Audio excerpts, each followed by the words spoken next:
అందరికీ నమస్కారం. షేకస్ ఇంగ్లీష్కి స్వాగతం. Andhra Pradesh teacher eligibility test English క్వాంటిటీకి సంబంధించిన సిలబస్లో క్లాజెస్ అనేది ఒక పెద్ద టాపిక్ అండి. దీని మీద తప్పనిసరిగా ఒక ప్రశ్న ఇస్తున్నారు. ఒకసారి చూద్దాం సిలబస్. ఇలా చూడండి, ఇక్కడ గ్రామర్ సెక్షన్లో క్లాస్ అనేది ఒక టాపిక్ అండి. దీని మీద మనకి దీంట్లో ఎలాంటి టాపిక్స్ ఉన్నాయో చూద్దాం. Sub topics: if clause, type 1, type 2, అలాగే main class, subordinate class, subject and predicate, noun clause, adverbial class, దీన్నే మనం యాడ్వర్బ్ క్లాస్ అని కూడా అంటాం, అలాగే participle class, relative class. Relative క్లాస్కి సంబంధించి మనం defining and non defining relative classes తెలుసుకోవాలి. అలాగే finite class and non finite class. So చూసారు కదా, పెద్ద టాపిక్కేనండి. కానీ ఒక్క ప్రశ్న మాత్రం ఇస్తున్నారు. తప్పనిసరిగా మీరు ఈ వీడియో మొత్తం చూడండి. గ్యారంటీగా మీకు ఒక మార్క్ వచ్చి తీరుతుందండి. చివరి వరకు చూడండి, కొద్దిగా ఓపిక్గా చూడండి, ఎందుకంటే ఇట్స్ ఎ బిగ్ టాపిక్ అండి. ఓకే, కానీ మంచి టాపిక్, చాలా ఇంట్రెస్టింగ్ టాపిక్. శ్రద్ధగా వినండి. చాలా సింపుల్ అండి. ప్రశ్నలన్నీ కూడా చాలా ఈజీగా ఇస్తున్నారు మనకి ఎగ్జామ్లో. అన్ని ప్రశ్న పత్రాలు పరిశీలించాను. ప్రతి ప్రశ్న పత్రంలో ఒక్క ప్రశ్న మాత్రం తప్పనిసరిగా వస్తుంది. ఒక పాయింట్కి వెళ్ళిపోదామండి మనం. క్లాజెస్ చూద్దామండి. డెఫినేషన్ చూద్దాం ముందుగా. A clause is a group of words that contains a subject and a verb. ఏం లేదండి, వెరీ సింపుల్ అండి. ఒక స్టేట్మెంట్ తీసుకోండి. ఇక్కడ చూడండి, షీ సింగ్స్ అనే ఒక ఎగ్జాంపుల్ చూడండి. ఇక్కడ షీ అనేది సబ్జెక్ట్, దిస్ ఈజ్ వర్బ్. ఇదేనండి క్లాజ్ అంటే. ఇక్కడ చూడండి, బికాజ్ షీ సింగ్స్, ఆమె పాడుతుంది కాబట్టి అని ఉంది. ఇక్కడ ఏం లేదండి, ఇక్కడ బికాజ్ తగిలించాం, ఏం కాదు. కానీ ఇక్కడ కూడా సబ్జెక్ట్ ఉంది, ఇక్కడ కూడా వర్బ్ ఉంది. ఇది కూడా క్లాజ్ అనండి. బట్ ఇక్కడ చూడండి, ఇన్ ద మార్నింగ్, ఇక్కడ మనకి సబ్జెక్ట్ లేదు, వర్బ్ లేదు. సో ఇది మాత్రం క్లాజ్ కాదు, it is just a phrase. గుర్తుపెట్టుకోండి, సబ్జెక్టు వర్బ్ లేకపోతే అది ఫ్రేజ్ అండి. సబ్జెక్ట్ వర్బ్ ఉంటే అది క్లాజ్ అండి. అది గుర్తుపెట్టుకోండి. ఓకే, ఇక్కడ చూడండి, టైప్స్ ఆఫ్ క్లాజెస్కి వెళ్దాం. ముందు మనం క్లాజ్ యొక్క డెఫినేషన్ తెలుసుకున్నాం. క్లాజ్ అంటే ఏమనుకున్నాం మనం? జస్ట్ సబ్జెక్ట్ అంటే వర్బ్ ఉండాలి అందులోనే. ఇప్పుడు చూడండి, టైప్స్ ఆఫ్ క్లాజెస్ చూద్దామండి. There are 2 main types. ప్రధానంగా 2 ఉన్నాయండి అందులో. అది ఇండిపెండెంట్ క్లాస్, డిపెండెంట్ క్లాస్. దీనికి ఇంకో పేరు ఏంటంటే main clause or subordinate clause. ప్రధానమైనటువంటి క్లాస్ అనమాట. ఇది ఇండిపెండెంట్ క్లాస్ అండి. ఇది సబార్డినేట్ క్లాస్ అనేది డిపెండెంట్ క్లాస్. ఇక్కడ చూడండి, ఫస్ట్ మనం ఇండిపెండెంట్ క్లాస్ చూద్దామండి. An independent class expresses a complete thought and can stand alone as a sentence. చూడండి, ఇట్ కెన్ స్టాండ్ అలోన్, తన కాళ్ళ మీద తను నిలబడగలదు. అలాగే it expresses a complete thought, పూర్తి అర్థాన్ని ఇస్తుంది. అంటే ఇది దేని మీద డిపెండ్ అవ్వదు అనమాట. తన కాళ్ళ మీద తను నిలబడుతుంది అంటే ఇది పూర్తి అర్థాన్ని ఇస్తుంది అనమాట. It doesn't need any clause అనమాట. చూడండి, దీని స్ట్రక్చర్ ఎలా ఉంటుందంటే సబ్జెక్ట్ ప్లస్ వర్బ్. క్లాజ్ అంటేనే సబ్జెక్ట్ వర్బ్ ఉంటుందని ముందు అనుకున్నాం మనం. తర్వాత కంప్లీట్ మీనింగ్ వచ్చేలా పదాలు ఉంటాయి మనకి ఆ తర్వాత ఉన్నవన్నీ కూడా. So that's why it is an independent clause. It doesn't depend on any other clause. ఇక్కడ చూడండి, ఎగ్జాంపుల్ చూడండి. The baby is sleeping. ఆ బేబీ నిద్రపోతూ ఉన్నది. పూర్తి అర్థాన్ని ఇచ్చింది కదా. ఇక్కడ సబ్జెక్ట్ ఉంది, ఇక్కడ వర్బ్ ఉంది, ఇక్కడ హెల్పింగ్ వెబ్, మెయిన్ వెబ్ రెండు ఉన్నాయి. ఇక్కడ చూడండి, ఐ లైక్ కాఫీ. ఇక్కడ I is a subject, like is the verb. నాకు కాఫీ అంటే ఇష్టం. సో ఇది కూడా పూర్తి అర్థాన్ని ఇచ్చింది. She won the prize. She is a subject, won is verb. ఆమె ఆ ప్రైజ్ని గెలుచుకుంది. నెక్స్ట్ అంటే birds fly. Birds subject, fly అనేది వర్బ్. పక్షులు ఎగురును. We went to the park. ఇది సబ్జెక్టు, ఈ వెంట్ అనేది వర్బ్. మేము పార్కుకి వెళ్ళాము. చూడండి, ఇవన్నీ కూడా పూర్తి అర్థాన్ని ఇస్తున్నాయి అన్నమాట. That's why they are called main clauses or independent clauses, right? Next one చూడండి, డిపెండెంట్. రెండో క్లాస్కి వెళ్ళిపోతాం. డిపెండెంట్ క్లాజ్ అండి. This is also called subordinate clause. చూడండి, a dependent clause has a subject and a verb but does not express a complete thought. It can stand alone. It cannot stand alone. చూడండి, a dependent clause అయితే subject and verb. A clause అయినా జనరల్గా మనకి అది subordinate అయినా main clause అయినా మనకి subject ఉంటుంది, వర్బ్ ఉంటుంది. సో అందులో ఏ ప్రాబ్లం లేదు. కానీ it does not express complete thought, పూర్తి అర్థాన్ని ఇవ్వదు మనకి. అలాగే ఇట్ కెనాట్ స్టాండ్ అలోన్. అందుకే పూర్తి అర్థాన్ని ఇవ్వదు కాబట్టి అది పూర్తి అర్థం రావాలంటే దానికి ఇంకొక క్లాజ్ సపోర్ట్ దానికి కావాలి. ఇక్కడ చూడండి బికాస్ ఐ వాజ్ టైర్డ్. ఇలా చూడండి ఇక్కడ బికాస్ లేకుండా ఈ బికాస్ తీసేసి ఇది ఒక్కటే చెప్పి చూడండి ఐ వాజ్ టైర్డ్ అని ఉందనుకోండి, అది పూర్తి అర్థాన్ని ఇస్తుంది. నేను అలసిపోయాను, పూర్తి అర్థం వచ్చింది అక్కడికి. ఈ ఐ వాజ్ టైర్డ్ అయితే అది ఏమవుతుంది, మనకి మెయిన్ క్లాస్ అవుతుంది. కానీ దాని పక్కన మనం బికాస్ తగిలించడం వల్ల ఏమైందంటే అది సబార్డినేట్ క్లాజ్ అయింది, డిపెండెంట్ క్లాజ్ అయింది. ఎందుకంటే నేను అలసిపోవడం వలన వాక్యం పూర్తవుతుందా? పూర్తి అవ్వట్లే. It is not a complete thought. Okay, the sentence is not completed. అంటే it needs another clause, it needs independent clause అనమాట. ఒక క్లాజ్ దీనికి అవసరమే ఉంది, ఉంటేనే ఆ క్లాజ్ సపోర్ట్ ఉంటేనే ఇది పూర్తి అర్థాన్ని వస్తుంది. తర్వాత ఎగ్జాంపుల్స్లో చూద్దాం ఎలా ఉంటుందో. చూడండి, ఆల్దో షీ వాజ్ ఇల్ అనుకోండి, అది కంప్లీట్ థాట్ వస్తుంది. ఆమె జబ్బుపడి ఉన్నది, ఆమె అనారోగ్యంతో ఉన్నది అని అర్థం అనమాట. కానీ పక్కన ఆల్దో అని పెట్టడం వల్ల ఆమె అనారోగ్యంతో ఉన్నప్పటికీ వాక్యం పూర్తవుతుందా? పూర్తి అవ్వట్లేదు. That's why this is dependent clause. Next one చూడండి, when the rain stopped. Only the rain stopped అని ఉందనుకోండి, వర్షం ఆగిపోయింది, అది మెయిన్ క్లాజ్ అవుతుంది, అది ఇండిపెండెంట్ క్లాజ్ అవుతుంది. కానీ పక్కన వెన్ తగిలించడం వల్ల ఏమైందంటే అది డిపెండెంట్ క్లాజ్ అయిపోయింది అనమాట. ఏంటి దీని అర్థం ఏమొస్తుంది?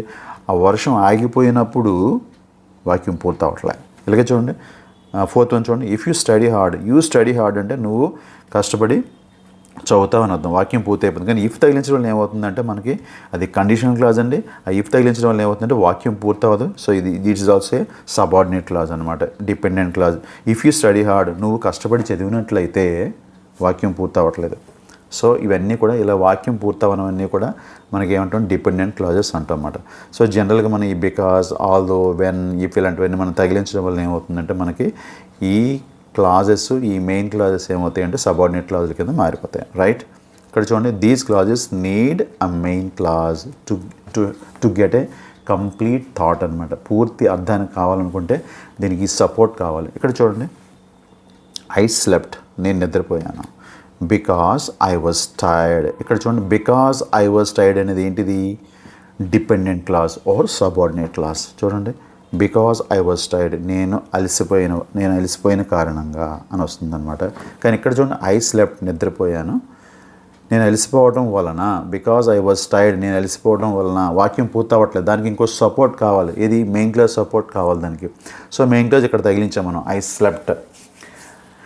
నేను అలసిపోయిన వల్ల నేను నిద్రపోయాను అని ఇప్పుడు వాక్యం పూర్తవుతుంది అనమాట. ఇది తగిలించడం వల్ల, అంటే మెయిన్ క్లాజ్ పెట్టడం వల్ల దీని వాక్యం పూర్తయింది అనమాట, పూర్తి అర్థం వస్తుంది అప్పటికే. ఇలా చూడండి, we stayed inside because it was raining. వర్షం పడుతూ ఉండటం వలన వాక్యం పూర్తవట్లేదు. అప్పుడు దీనికి ఒక సపోర్ట్ సెంటెన్స్ కావాలి, సపోర్ట్ క్లాజ్ కావాలి, సపోర్టెడ్ క్లాజ్. ఏంటిది? వీ స్టేడ్ ఇన్సైడ్, మేము లోపలే ఉండిపోయాము, బయటికి రాలేదు అని అర్థం అనమాట. So dependent clause always depends on main clause. చూసుకోండి ఇక్కడ, this is main clause, we stayed inside. Here I slept is a main clause. So this is independent clause. We stayed inside independent clause. Because it was raining is dependent clause. ఇది గుర్తుపెట్టుకోండి. Right, next one చూడండి, types of dependent clauses అన్నాం మనం ఇక్కడ. ఇది most important topic అండి. ఇక్కడ మీరు శ్రద్ధగా వినాలి. ఇక్కడ మనకి ఎగ్జామ్స్లో కూడా మనకి ఇస్తున్నాడండి, మనకు ఒక సెంటెన్స్ ఇస్తున్నాడు, అందులో ఏది నౌన్ క్లాజు, లేదా ఏది యాడ్జెక్టివ్ క్లాజు, లేదా ఏది యాడ్వర్బ్ క్లాజ్ అని అడుగుతున్నాడు మనకి. మీరు శ్రద్ధగా వినాలి. ఇక్కడ చూడండి, టైప్స్ ఆఫ్ డిపెండెంట్ క్లాజెస్ అంటే టైప్స్ ఆఫ్ సబార్డినేట్ క్లాజెస్ అనమాట. There are 3 main types. అవి ఏంటివి? నౌన్ క్లాజ్ ఒకటి, ఇంకోటి అజెక్టివ్ క్లాజ్ ఒకటి, ఇంకోటి యాడ్వర్బ్ క్లాజ్ ఒకటి. రైట్, దీన్నే రిలేటివ్ క్లాజ్ అని కూడా అంటే మన సిలబస్లో ఉందండి. రైట్, చూడండి, ఫస్ట్ మనం నౌన్ క్లాజ్ తీసుకుందామండి. A noun clause acts as a noun. It can function as subject, object, subject complement, object of a preposition. చూసుకోండి జాగ్రత్తగా. Subject, it can function as a subject. సబ్జెక్ట్గా కానీ యాక్ట్ చేస్తుంది, subject యొక్క పనిని చేస్తుంది, లేదంటే ఈ నౌన్ క్లాజ్ అనేది అలాగే ఆబ్జెక్ట్ యొక్క పనిని చేస్తుంది, లేదంటే సబ్జెక్ట్ కాంప్లిమెంట్గా ఉంటుంది, లేదంటే ఆబ్జెక్ట్ ఆఫ్ ఎ ప్రిపోజిషన్గా ఉంటుంది. చూద్దాం ఒకటి. ఫస్ట్ వన్ సబ్జెక్ట్ ఏంటో చూద్దాం. చూడండి, what he said is true. ఇక్కడ చూడండి, what he said, this is subject, is verb. చూడండి, ఇక్కడ సబ్జెక్ట్ వర్బ్ ఉంది చూడండి. సో వాట్ హీ సెడ్ అనేది యాక్చువల్గా ఇది సబార్డినేట్ క్లాజ్ అండి. ఇది సబార్డినేట్ క్లాజ్. ఓకే, ఇది ఇక్కడ సబ్జెక్ట్ ఉంది, ఇక్కడ వర్బ్ ఉంది. ఈ పక్కన వాట్ పెట్టడం వల్ల ఏమైందంటే ఇది సబార్డినేట్ క్లాజ్ అయిపోయింది. సో వాట్ హీ సెడ్ అంటే డిపెండెంట్ క్లాజ్ అయిపోయింది. అతను ఏదైతే చెప్పాడో అది నిజం. అప్పుడు ఈజ్ ట్రూ పెట్టడం వల్ల ఇది కంప్లీట్ అయిందనమాట మనకి మీనింగ్. ఇక్కడ చూడండి, what he said is the dependent clause. But this dependent clause అనేది ఇక్కడ చెప్పుకున్నాం కదా, డిపెండెంట్ క్లాజెస్ 3 రకాలు అన్నాం కదా. సో ఇప్పుడు మనం నౌన్ క్లాజ్ గురించి మాట్లాడుతున్నాం. సో ఈ వాట్ హీ సెడ్ అనేది నౌన్ క్లాజ్. ఎందుకు నౌన్ క్లాజ్ అయిందంటే it can function as a subject అన్నమాట. సబ్జెక్ట్ ప్లేస్లో వచ్చింది చూడండి. జనరల్గా నౌన్ క్లాజ్ మనకి వాట్ హూ అని ప్రశ్నిస్తే సమాధానం చెప్తుందండి. ఇట్స్ ట్రూ అన్న, ఏం true, what he said is true. అతను ఏదైతే చెప్పాడో అదే నిజం అనమాట. సో నౌన్ క్లాజ్ తెలియాలంటే జనరల్గా ఇది వాట్ హూ అని మనం ప్రశ్నించుకుంటే దానికి సమాధానం వస్తుందండి. నౌన్ క్లాజ్ మనకి ఇస్తుంది అనమాట. సో ఇది ఏ క్లాజ్ అని అడిగితే మనం ఈజీగా చెప్పొచ్చు. ఏంటండి, ఇది నౌన్ క్లాజ్ అని చెప్పొచ్చు. ఎందుకు నౌన్ క్లాజ్ అని చెప్పొచ్చు అంటే ఇది సబ్జెక్ట్ పనిని చేసి పెడుతుంది. ఇక్కడ చూడండి, సబ్జెక్ట్ ప్లేస్లో ఉంది. It can function as a subject అనమాట. రైట్. నెక్స్ట్ వన్ చూడండి, who will win is unknown. ఇక్కడ చూడండి, ఎవరు గెలుస్తారనేది తెలియదు. ఎవరు గెలుస్తారనేది వాక్యం పూర్తవుతుందా, అందుకే ఇది సబార్డినేట్ క్లాజ్ అయింది, డిపెండెంట్ క్లాజ్ అయింది. బట్ ఈ డిపెండెంట్ క్లాజ్ ఏ క్లాజ్, నౌన్ క్లాజ్. ఎందుకంటే ఇది సబ్జెక్ట్ ప్లేస్లో ఉంది చూడండి. ఇక్కడ కరెక్ట్గా సబ్జెక్ట్ లాగా యాక్ట్ చేస్తుంది. ఇక్కడ who will win is the subject, this is verb అలా అనుకుంటే అనమాట. సో సబ్జెక్ట్ ప్లేస్లో ఉందన్నమాట. రైట్. నెక్స్ట్ వన్ చూడండి, object. It can function as an object. చూద్దాం. ఐ నో, నాకు తెలుసు. ఐ నో అనేది ఇట్స్ మెయిన్ క్లాజ్ అండి. ఇక్కడ చూడండి, దట్ షీ ఈజ్ ఆనెస్ట్ అని చూడండి. ఆమె నిజాయితీ పరురాలని నాకు తెలుసు. ఇక్కడ చూడండి, that she is honest is a subordinate clause, dependent clause. But A dependent clause ఇది? డిపెండెంట్ క్లాజ్ 3 రకాలని చెప్పుకున్నాం. Noun clause. So noun clause ఇది. దట్ షీ ఈజ్ ఆనెస్ట్ అండి. ఇప్పుడు చూసుకుంటే చూడండి, this is subject, this is verb, this is object. చూడండి, object ప్లేస్లో ఉంది. ఇక్కడ ఏం చెప్పుకున్నాం, it can function as an object అన్నాం. చూడండి, ఇది ఆబ్జెక్ట్ ప్లేస్లో ఉంది. చూడండి, దట్ షీ ఈజ్ ఆనెస్ట్ అనేది. ఈ డిపెండెంట్ క్లాజ్ ఆబ్జెక్ట్ ప్లేస్లో ఉంది. ఆబ్జెక్ట్ యొక్క పనిని చేసి పెడుతుంది కాబట్టి ఇది నౌన్ క్లాజ్ అనమాట. దట్ షీ ఈజ్ ఆనెస్ట్ అనేది నౌన్ క్లాజ్. రైట్.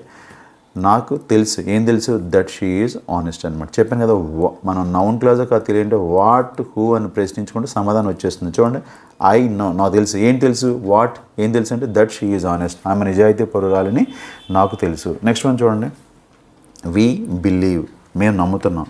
ఏం నమ్ముతున్నారు మీరు? That he will succeed. So this is noun clause అనమాట. ఇది కూడా మన ఆబ్జెక్ట్ ప్లేస్లో ఉంది కదా, సబ్జెక్ట్ వర్బ్. ఇది టోటల్ ఈ మొత్తం డిపెండెంట్ క్లాజ్ ఆబ్జెక్ట్ ప్లేస్లో వచ్చింది చూడండి. We believe, this is subject, this is verb, this is object. So object యొక్క ఫంక్షన్ చేసి పెడుతుంది కాబట్టి this is also noun clause. Right. ఇది సబార్డినేట్ క్లాజే కదా. చూడండి, సబ్జెక్ట్ వర్బ్ ఉంది ఇక్కడ, ఇది హెల్పింగ్ వర్బ్, ఇది మెయిన్ వర్బ్, ఇది సబ్జెక్టు వర్బ్ ఇక్కడ ఉన్నాయి. ఆ పక్కన దట్ పెట్టడం వల్ల ఏమైంది, ఇది దట్ హీ విల్ సక్సీడ్, అతను విజయవంతం అవుతాడని అన్నా. అంటే అదేమైంది, డిపెండెంట్ క్లాజ్ అయింది కదా. సో ఈ డిపెండెంట్ క్లాజ్ ఏ క్లాజ్ ఇక్కడ? నౌన్ క్లాజ్ అనమాట. ఎందుకు నౌన్ క్లాజ్ అయింది? ఇది ఆబ్జెక్ట్ ప్లేస్లో ఉంది కాబట్టి. So we believe that he will succeed. We believe what, మనం ఏం నమ్ముతున్నాం? దట్ హీ విల్ సక్సీడ్, అతను విజయవంతం అవుతాడని మేము నమ్ముతున్నాం. So this is subordinate clause and this is also called noun clause. Right. Next one చూడండి, సబ్జెక్ట్ కాంప్లిమెంట్. ఇక్కడ మనం చెప్పుకున్నాం, మనం సబ్జెక్ట్గా యాక్ట్ చేస్తుంది, ఆబ్జెక్ట్గా యాక్ట్ చేస్తుంది, సబ్జెక్ట్ కాంప్లిమెంట్గా కూడా ఉంటుంది. It can function as subject complement. అదేంటో చూద్దాం చూడండి. ఇక్కడ ముందే చూసుకుందాం చూడండి. A subject complement is a word or phrase or clause that comes after a linking verb and describes or renames the subject. ఇలా చూడండి, సబ్జెక్ట్ కాంప్లిమెంట్ అనేది వర్డ్ అని అవ్వచ్చు, ఒక ఫ్రేజ్ అని అవ్వచ్చు, ఆర్ క్లాజ్ అని అవ్వచ్చు. కానీ ఇది ఎప్పుడు వస్తుంది? That comes after a linking verb. Linking verbs అంటే ఇవ్వండి, కామన్ లింకింగ్ వర్బ్స్ ఇక్కడ ఇచ్చాను చూడండి. Am, is, are, was, were, become, seem, appear, look, feel, remain, sound. ఇవన్నిటిని మనం కామన్ లింకింగ్ వర్బ్స్ అండి ఇవి. ఈ లింకింగ్ వర్బ్స్ తర్వాత వస్తుందండి అది, ఆ కాంప్లిమెంట్ అనేది. It comes after a linking verb and describes, వర్ణిస్తుంది, ఆర్ రీనేమ్స్ ద సబ్జెక్ట్. ఈ సబ్జెక్ట్ని డిస్క్రైబ్ చేస్తుంది అంటే ఈ సబ్జెక్ట్ని రీనేమ్ చేస్తుంది అనమాట. చూద్దాం అదేంటి. ఒక ఎగ్జాంపుల్ చూడండి. The truth is that he was absent. The truth is that he was absent. ఇక్కడ చూడండి ద ట్రూత్, ఇది సబ్జెక్ట్ అండి, ఇక్కడ ఈజ్ వర్బ్ అండి, ఇదంతా కూడా ఏంటంటే సబ్జెక్ట్ కాంప్లిమెంట్ అండి. సబ్జెక్ట్ కాంప్లిమెంట్ ఏమన్నా లింకింగ్ వర్బ్ తర్వాత రావాలి, వచ్చింది. ఈ మొత్తం చూడండి ఈ డిపెండెంట్ క్లాజు లింకింగ్ వర్బ్ తర్వాత వచ్చింది, బాగానే ఉంది. తర్వాత ఏం చెప్పాం, it describes the subject, describe చేసిన ద ట్రూత్, ఏంటి ఆ truth, what the truth is, that he was absent, అతడు ఆబ్సెంట్ అయ్యాడని అన్నది నిజం. నెక్స్ట్ వన్ చూడండి, my hope is. So here my hope is the subject, here linking verb మనం is ఇచ్చాం చూడండి, లింకింగ్ వర్బ్స్ ఈజ్ అన్నాం చూడండి, ఇక్కడ ఈజ్ వచ్చింది. My hope is that you will pass, అతడు పాస్ అవుతాడని నా ఆశ, నేను నమ్ముతున్నాను. My hope, okay, that you will pass. So దీన్ని డిస్క్రైబ్ చేస్తుంది, దేన్ని, సబ్జెక్ట్ని డిస్క్రైబ్ చేస్తుంది. దిస్ క్లాజ్ అనమాట, this subordinate clause, this dependent clause describes the subject or the renames the subject అనమాట. అంటే నా ఆశ, ఏంటో ఆశ, దట్ యూ విల్ పాస్, నువ్వు పాస్ అవుతావని నేను ఆశపడుతున్నాను, నేను నమ్ముతున్నాను అని అర్థం అనమాట. రైట్, నేను ఎక్స్పెక్ట్ చేస్తున్నాను అర్థం. నెక్స్ట్ వన్ చూడండి, ఆబ్జెక్ట్ ఆఫ్ ఏ ప్రపోజిషన్. ఇక్కడ చూడండి మనం ఆల్రెడీ చెప్పుకున్నాం, it can function as a noun clause, can function as a subject, object, subject complement and object of a preposition. ఇప్పుడు మనం ఫోర్త్ వన్ చూస్తున్నాం అండి, ఆబ్జెక్ట్ ఆఫ్ ఏ ప్రపోజిషన్. అంటే preposition యొక్క ఆబ్జెక్ట్ అని అర్థం. ఎలా చూడండి, I'm worried, what they think is subordinate clause, dependent clause. Okay, నేను ఆందోళన చెందుతున్నాను, ఏం ఆలోచిస్తున్నారు, ఏమిటి వాళ్ళు ఆలోచిస్తున్నారని, అంటే వాళ్ళు ఆలోచించిన ఏంటి ఆలోచిస్తున్నారో దాని గురించి నేను ఆందోళన చెందుతున్నాను. Here about is a preposition. So ఇలా మనకు సబార్డినేట్ క్లాజ్ వచ్చి అది ఆబ్జెక్ట్ ప్లేస్లో ఉండి ప్లస్ ప్రపోజిషన్ వచ్చినట్లయితే, ఇక్కడ ప్రపోజిషన్ చూడండి, అబౌట్ అనే ప్రపోజిషన్ వచ్చి ఇది ఈ సబార్డినేట్ క్లాజ్ మనకి ఆబ్జెక్ట్ ప్లేస్లో ఉన్నట్లయితే మనం దాన్ని మన నౌన్ క్లాజ్ కింద పరిగణించాల్సి ఉంటుంది. అలాగే చూడండి, we talked, who should lead the team, ఎవరు టీంకి నాయకత్వం వహిస్తారు, ఎవరిని దాన్ని ముందుకు తీసుకెళ్తారనే దాని గురించి నేను మాట్లాడాం. వీ టాక్డ్ గురించి అబౌట్ అనమాట. So who should lead the team అనేది ఆబ్జెక్ట్ ప్లేస్లో ఉంది, దాని ముందు ఏమొచ్చింది, ప్రపోజిషన్ వచ్చింది. అలాగే చూడండి, ఇట్ డిపెండ్స్, ఆధారపడుతుంది, వెదర్ హీ అగ్రీస్, అతను ఒప్పుకుంటాడా లేదా అనే దాని మీద అని చెప్తాను చూసారు, ఆన్ పెట్టాం చూడండి, హియర్ ఆన్ ఈజ్ ప్రపోజిషన్ అనమాట. So this is object of a preposition.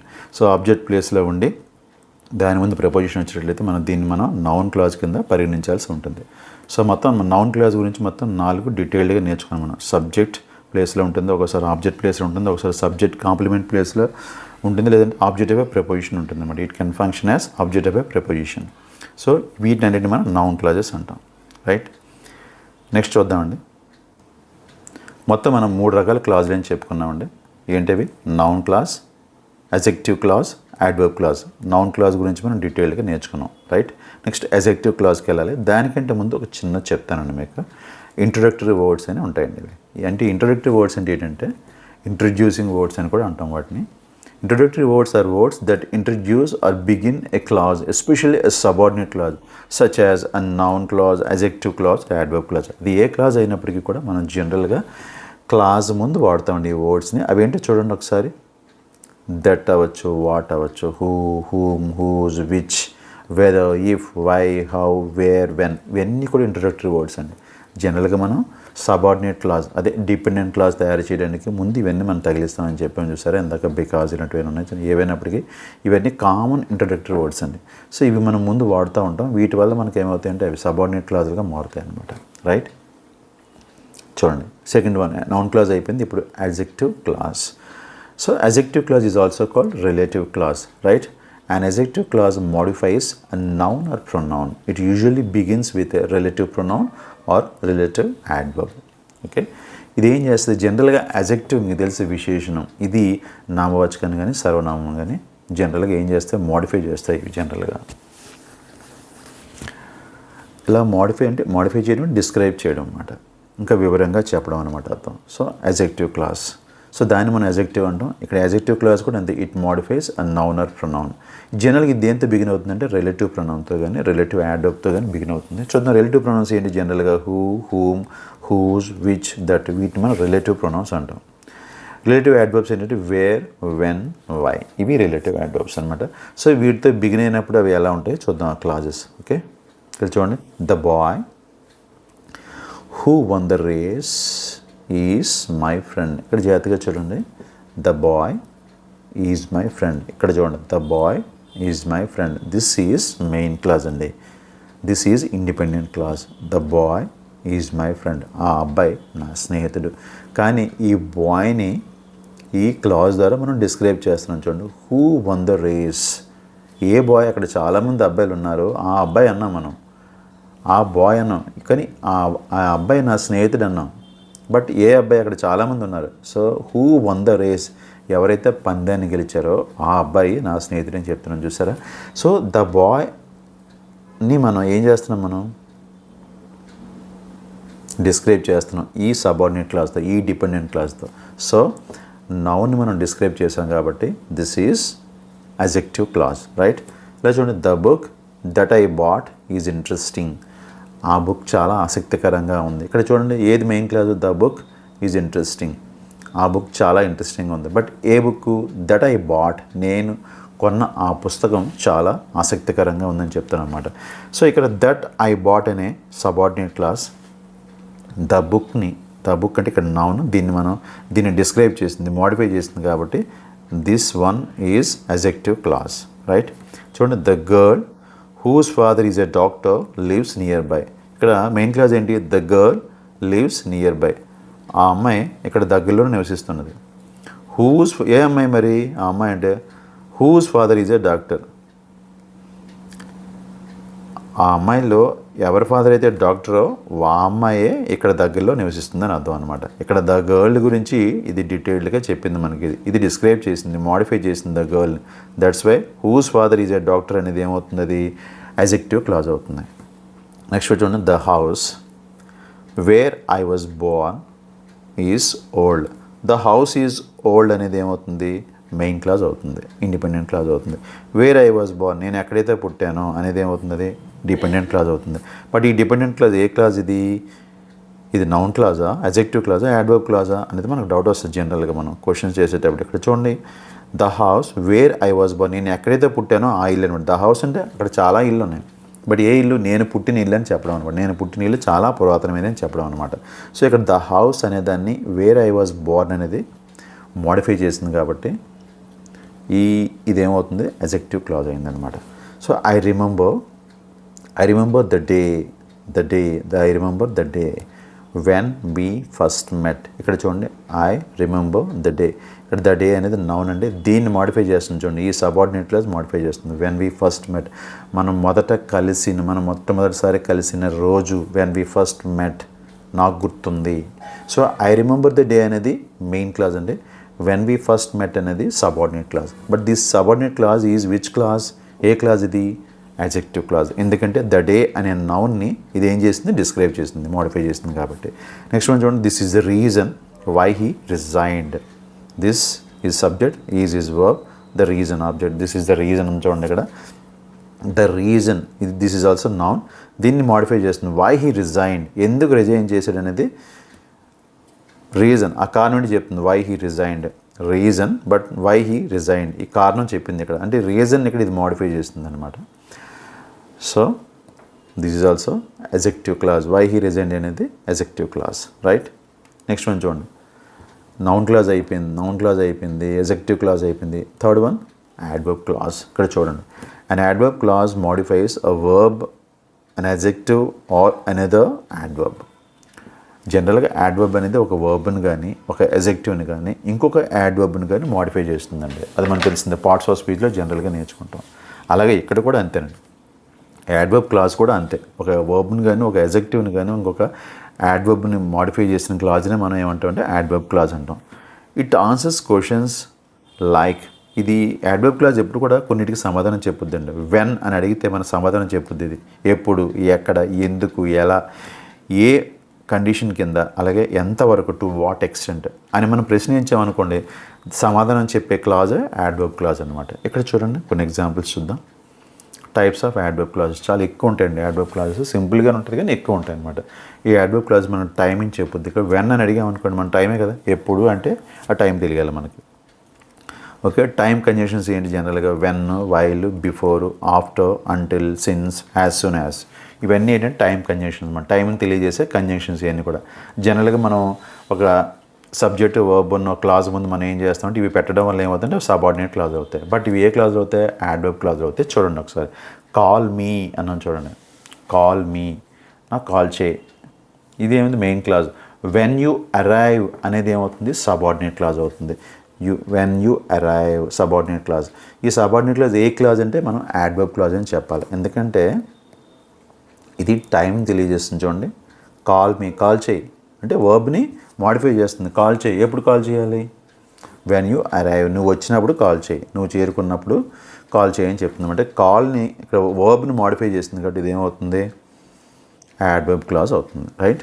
I left after he came, నేను వెళ్ళిపోయాను ఎప్పుడు?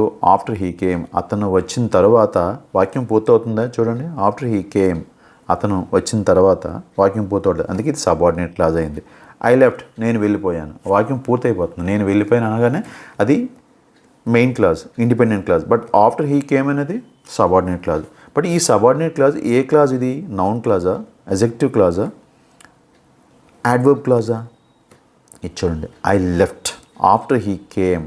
వెన్ అని అడుగుతుంది మన జనరల్. చూసారా, మనకి ఏం అడుగుతుంది జనరల్గా? మనకి వెన్ అని అడుగుతుంది యాడ్వర్బ్ క్లాజ్, వేరే అని అడుగుతుంది, వై అని అడుగుతుంది. ఇక్కడ వెన్ అని అడుగుతుంది. ఇక్కడ మనం టైం కంజంక్షన్స్ ఉపయోగించి తయారు చేసిన క్లాజెస్ మనం ఇప్పుడు మనం డిస్కస్ చేస్తున్నాం. So when you arrive after he came, so అతను వచ్చిన తర్వాత నేను ఎక్కడి నుంచి వెళ్ళిపోయాను, ఐ లెఫ్ట్. సో వెన్ అని అడిగితే ఇక్కడ సమాధానం వచ్చింది మనకు, ఆఫ్టర్ హీ కేమ్, అతను వచ్చాక నేను వెళ్ళిపోయానని చెప్పడం అనమాట. నెక్స్ట్ వన్ చూడండి, ప్లేస్ అండి. ప్లేస్ అంటే మనకి జనరల్గా ఏమొస్తుంది? మనకి వేర్ అనమాట.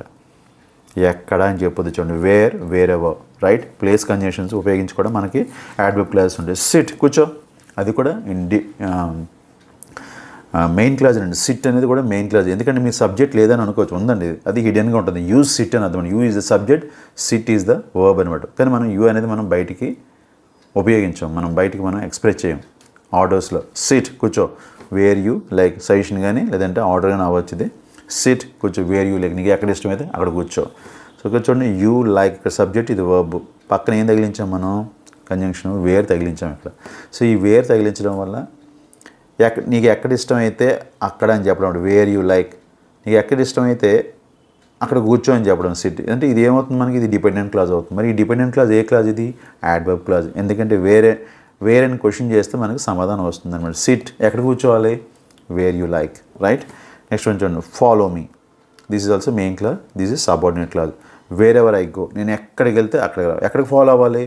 నేను ఎక్కడికి వెళ్తే అక్కడికి. సో ఫాలో అనే వర్బ్కి ఇది ఫాలో అనే వర్బ్ని మోడిఫై చేస్తుంది, దీన్ని డిస్క్రైబ్ చేస్తుంది. దీనికి సమాధానం ఇక్కడ చెప్తుంది. సిట్ కూడా ఎక్కడ?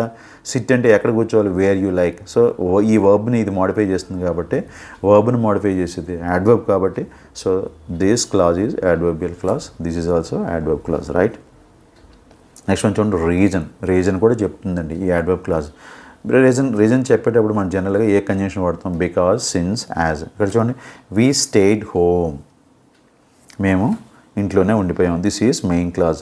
బికాజ్ ఇట్ వాజ్ రైనింగ్, వర్షం పడుతుండటం వలన వాక్యం పూర్తవట్లేదు. అందుకే ఇదేమైంది మనకి? సబార్డినేట్ క్లాజ్ అయింది, డిపెండెంట్ క్లాజ్ అయింది. సరే, ఈ డిపెండెంట్ క్లాజ్ ఏ క్లాజ్? ఇది యాడ్వర్బ్ క్లాజ్. ఎందుకంటే ఇక్కడ చూడండి, we stayed home. What is the reason? It tells the reason. చూడండి, బికాజ్ ఇట్ వాజ్ రైనింగ్, వర్షం పడుతుండటం వల్ల. సో ఈ వర్బ్ని మాడిఫై చేస్తుంది. We stayed, but why? Okay, reason అంటే what is the reason behind that? Because it was raining. So this is subordinate clause, this is also called adverb clause. Right.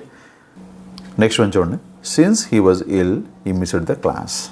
అతను అనారోగ్యంతో ఉండడం కారణంగా అతను క్లాస్ మిస్ అయ్యాడు. So చూడండి, since he was ill అనేది subordinate clause, dependent clause. But ఏ clause ఇది? Adverb clause. ఎందుకంటే it tells the reason. Right. Next చూడండి, as he was tired he went to the bed early. As he was tired is a subordinate clause, this is main clause. ఇక్కడ చూడండి, as he was tired, this is adverb clause. ఎందుకంటే it tells the reason. Right. Next చూడండి purpose కూడా చెప్పుద్దండి. Purpose చెప్పేటప్పుడు జనరల్గా మనం conjunctions ఏం వాడతాం, so that, in order that అనే కంజంక్షన్స్ వాడతాం. అది చూడండి, స్టడీ హార్డ్, కష్టపడి చదువు, so that you can pass, నువ్వు పాస్ అవుతావు. దాని పర్పస్ అంటే పాస్ అవ్వడం కోసం నువ్వు కష్టపడి చదవాలని చెప్పడం అన్నమాట. So that you can pass, నువ్వు పాస్ అవ్వడం కోసం వాక్యం పూర్తవట్లేదు. This is subordinate clause. So this is also called adverb clause, ఎందుకంటే it tells the purpose, study hard. But ఎందుకు, what was the purpose behind that అంటే so that you can pass అన్నమాట, నువ్వు పాస్ అవ్వడం కోసం నువ్వు కష్టపడి చదువు. అలాగే he whispered, this is main clause. ఇక్కడ స్టడీ హార్డ్ అనేది మెయిన్ క్లాస్. జనరల్గా స్టడీ హార్డ్ అంటే అర్థం యూ స్టడీ హార్డ్, ఇక్కడ సబ్జెక్ట్ యూ ఉంటుంది, ఇక్కడ వర్బ్ ఉంటుంది. సో అది క్లాజ్ అనండి, అది మెయిన్ క్లాజ్. నెక్స్ట్ వన్ చూడండి, he whispered so that nobody could hear, ఎవరు వినకుండా ఉండడం కోసం అతను మెల్లగా, ఎవరికి వినబడకుండా ఉండడం కోసం అతను మెల్లగా మాట్లాడాడు. He whispered. So he whispered is main clause, so that nobody could hear is subordinate clause. But this subordinate clause is adverb clause because this clause tells the purpose, right.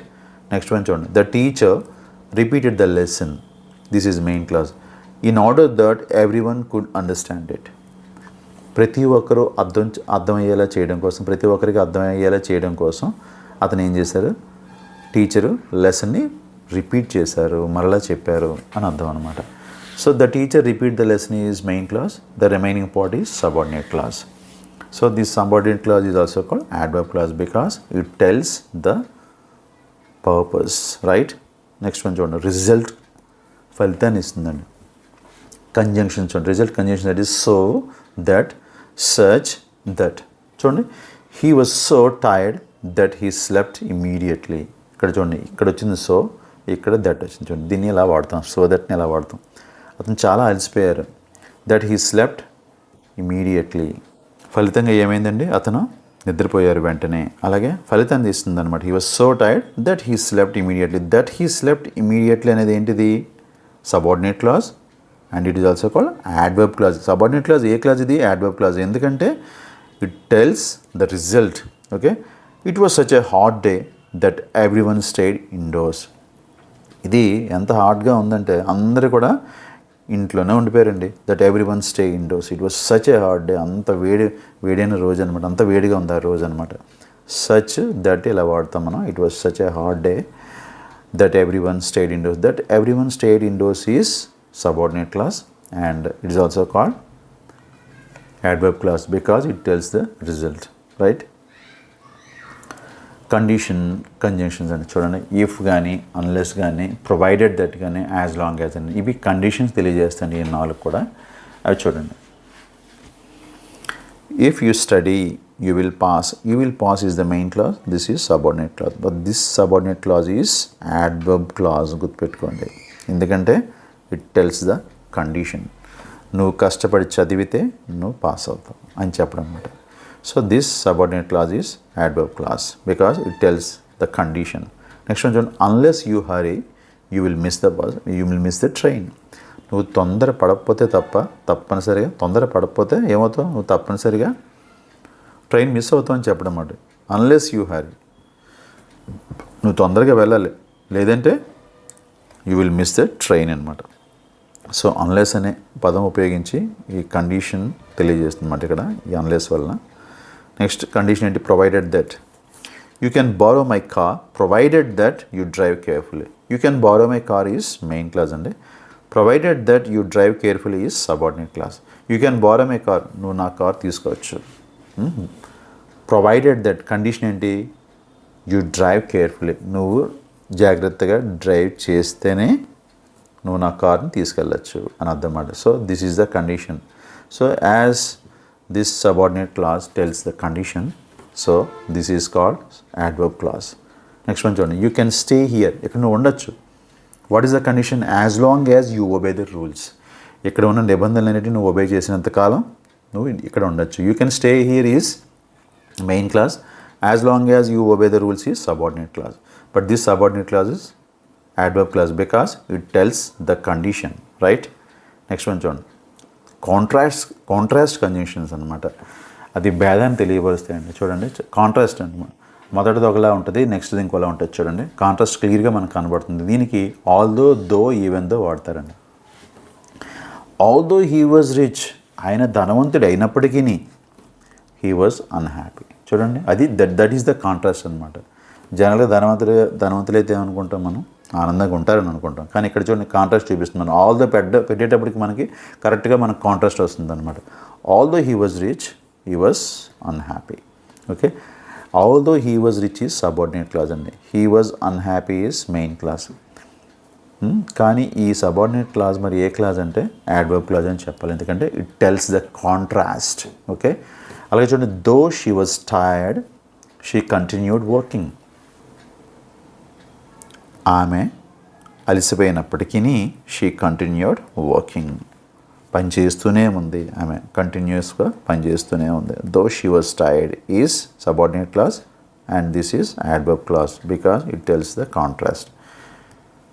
జనరల్గా కలిసిపోతే ఏం చేయాలి, మనం rest తీసుకుంటాం. కానీ ఇక్కడ contrast చూపించాలి కదా.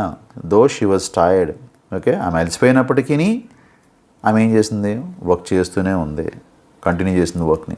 Even though he is rich he lives simply, అంటే లగ్జూరియస్గా కాకుండా సింపుల్ లైఫ్ లీడ్ చేస్తుండే అని చెప్పడం అనమాట.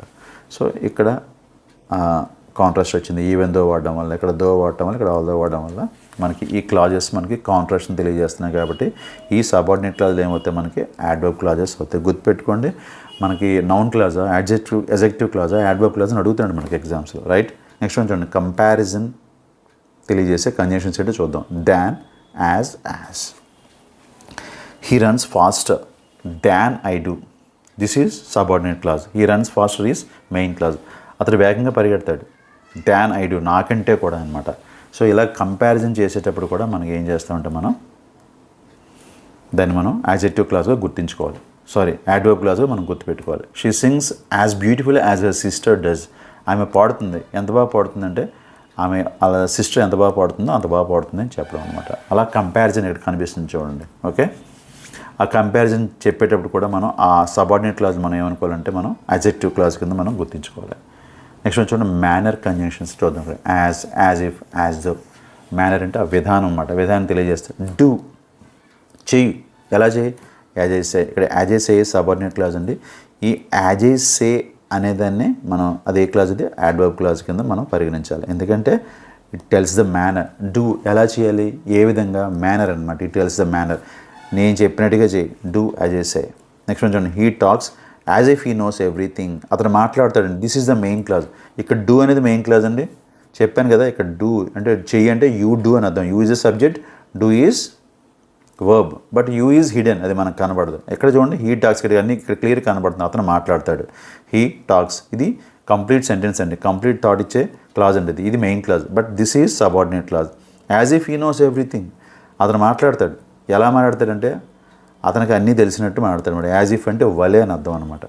He talks as if he knows everything, అతనికి అన్నీ తెలిసినట్లే అతను మాట్లాడతాడు. ఓకే, అలా కంపారిజన్ చేసేటప్పుడు మాత్రం అలా మేనర్, ఆ విధానం ఎలా మాట్లాడతాడంటే ఆ విధంగా అన్నీ తెలిసినట్టు మాట్లాడతాడని చెప్తున్నాను చూసారు. అలా విధానం తెలియజేసేటప్పుడు మనం ఏం వాడాలంటే మనం యాజ్ కానీ యాజ్ ఇఫ్ కానీ వాడతాం. సో ఇలా వాడే క్లాజెస్ ఏవైతే ఉన్నాయో, సబార్డినేట్ క్లాజెస్ ఉన్నాయో, అవి యాడ్వర్బ్ క్లాజెస్ కింద మనం పరిగణించాలి, రైట్.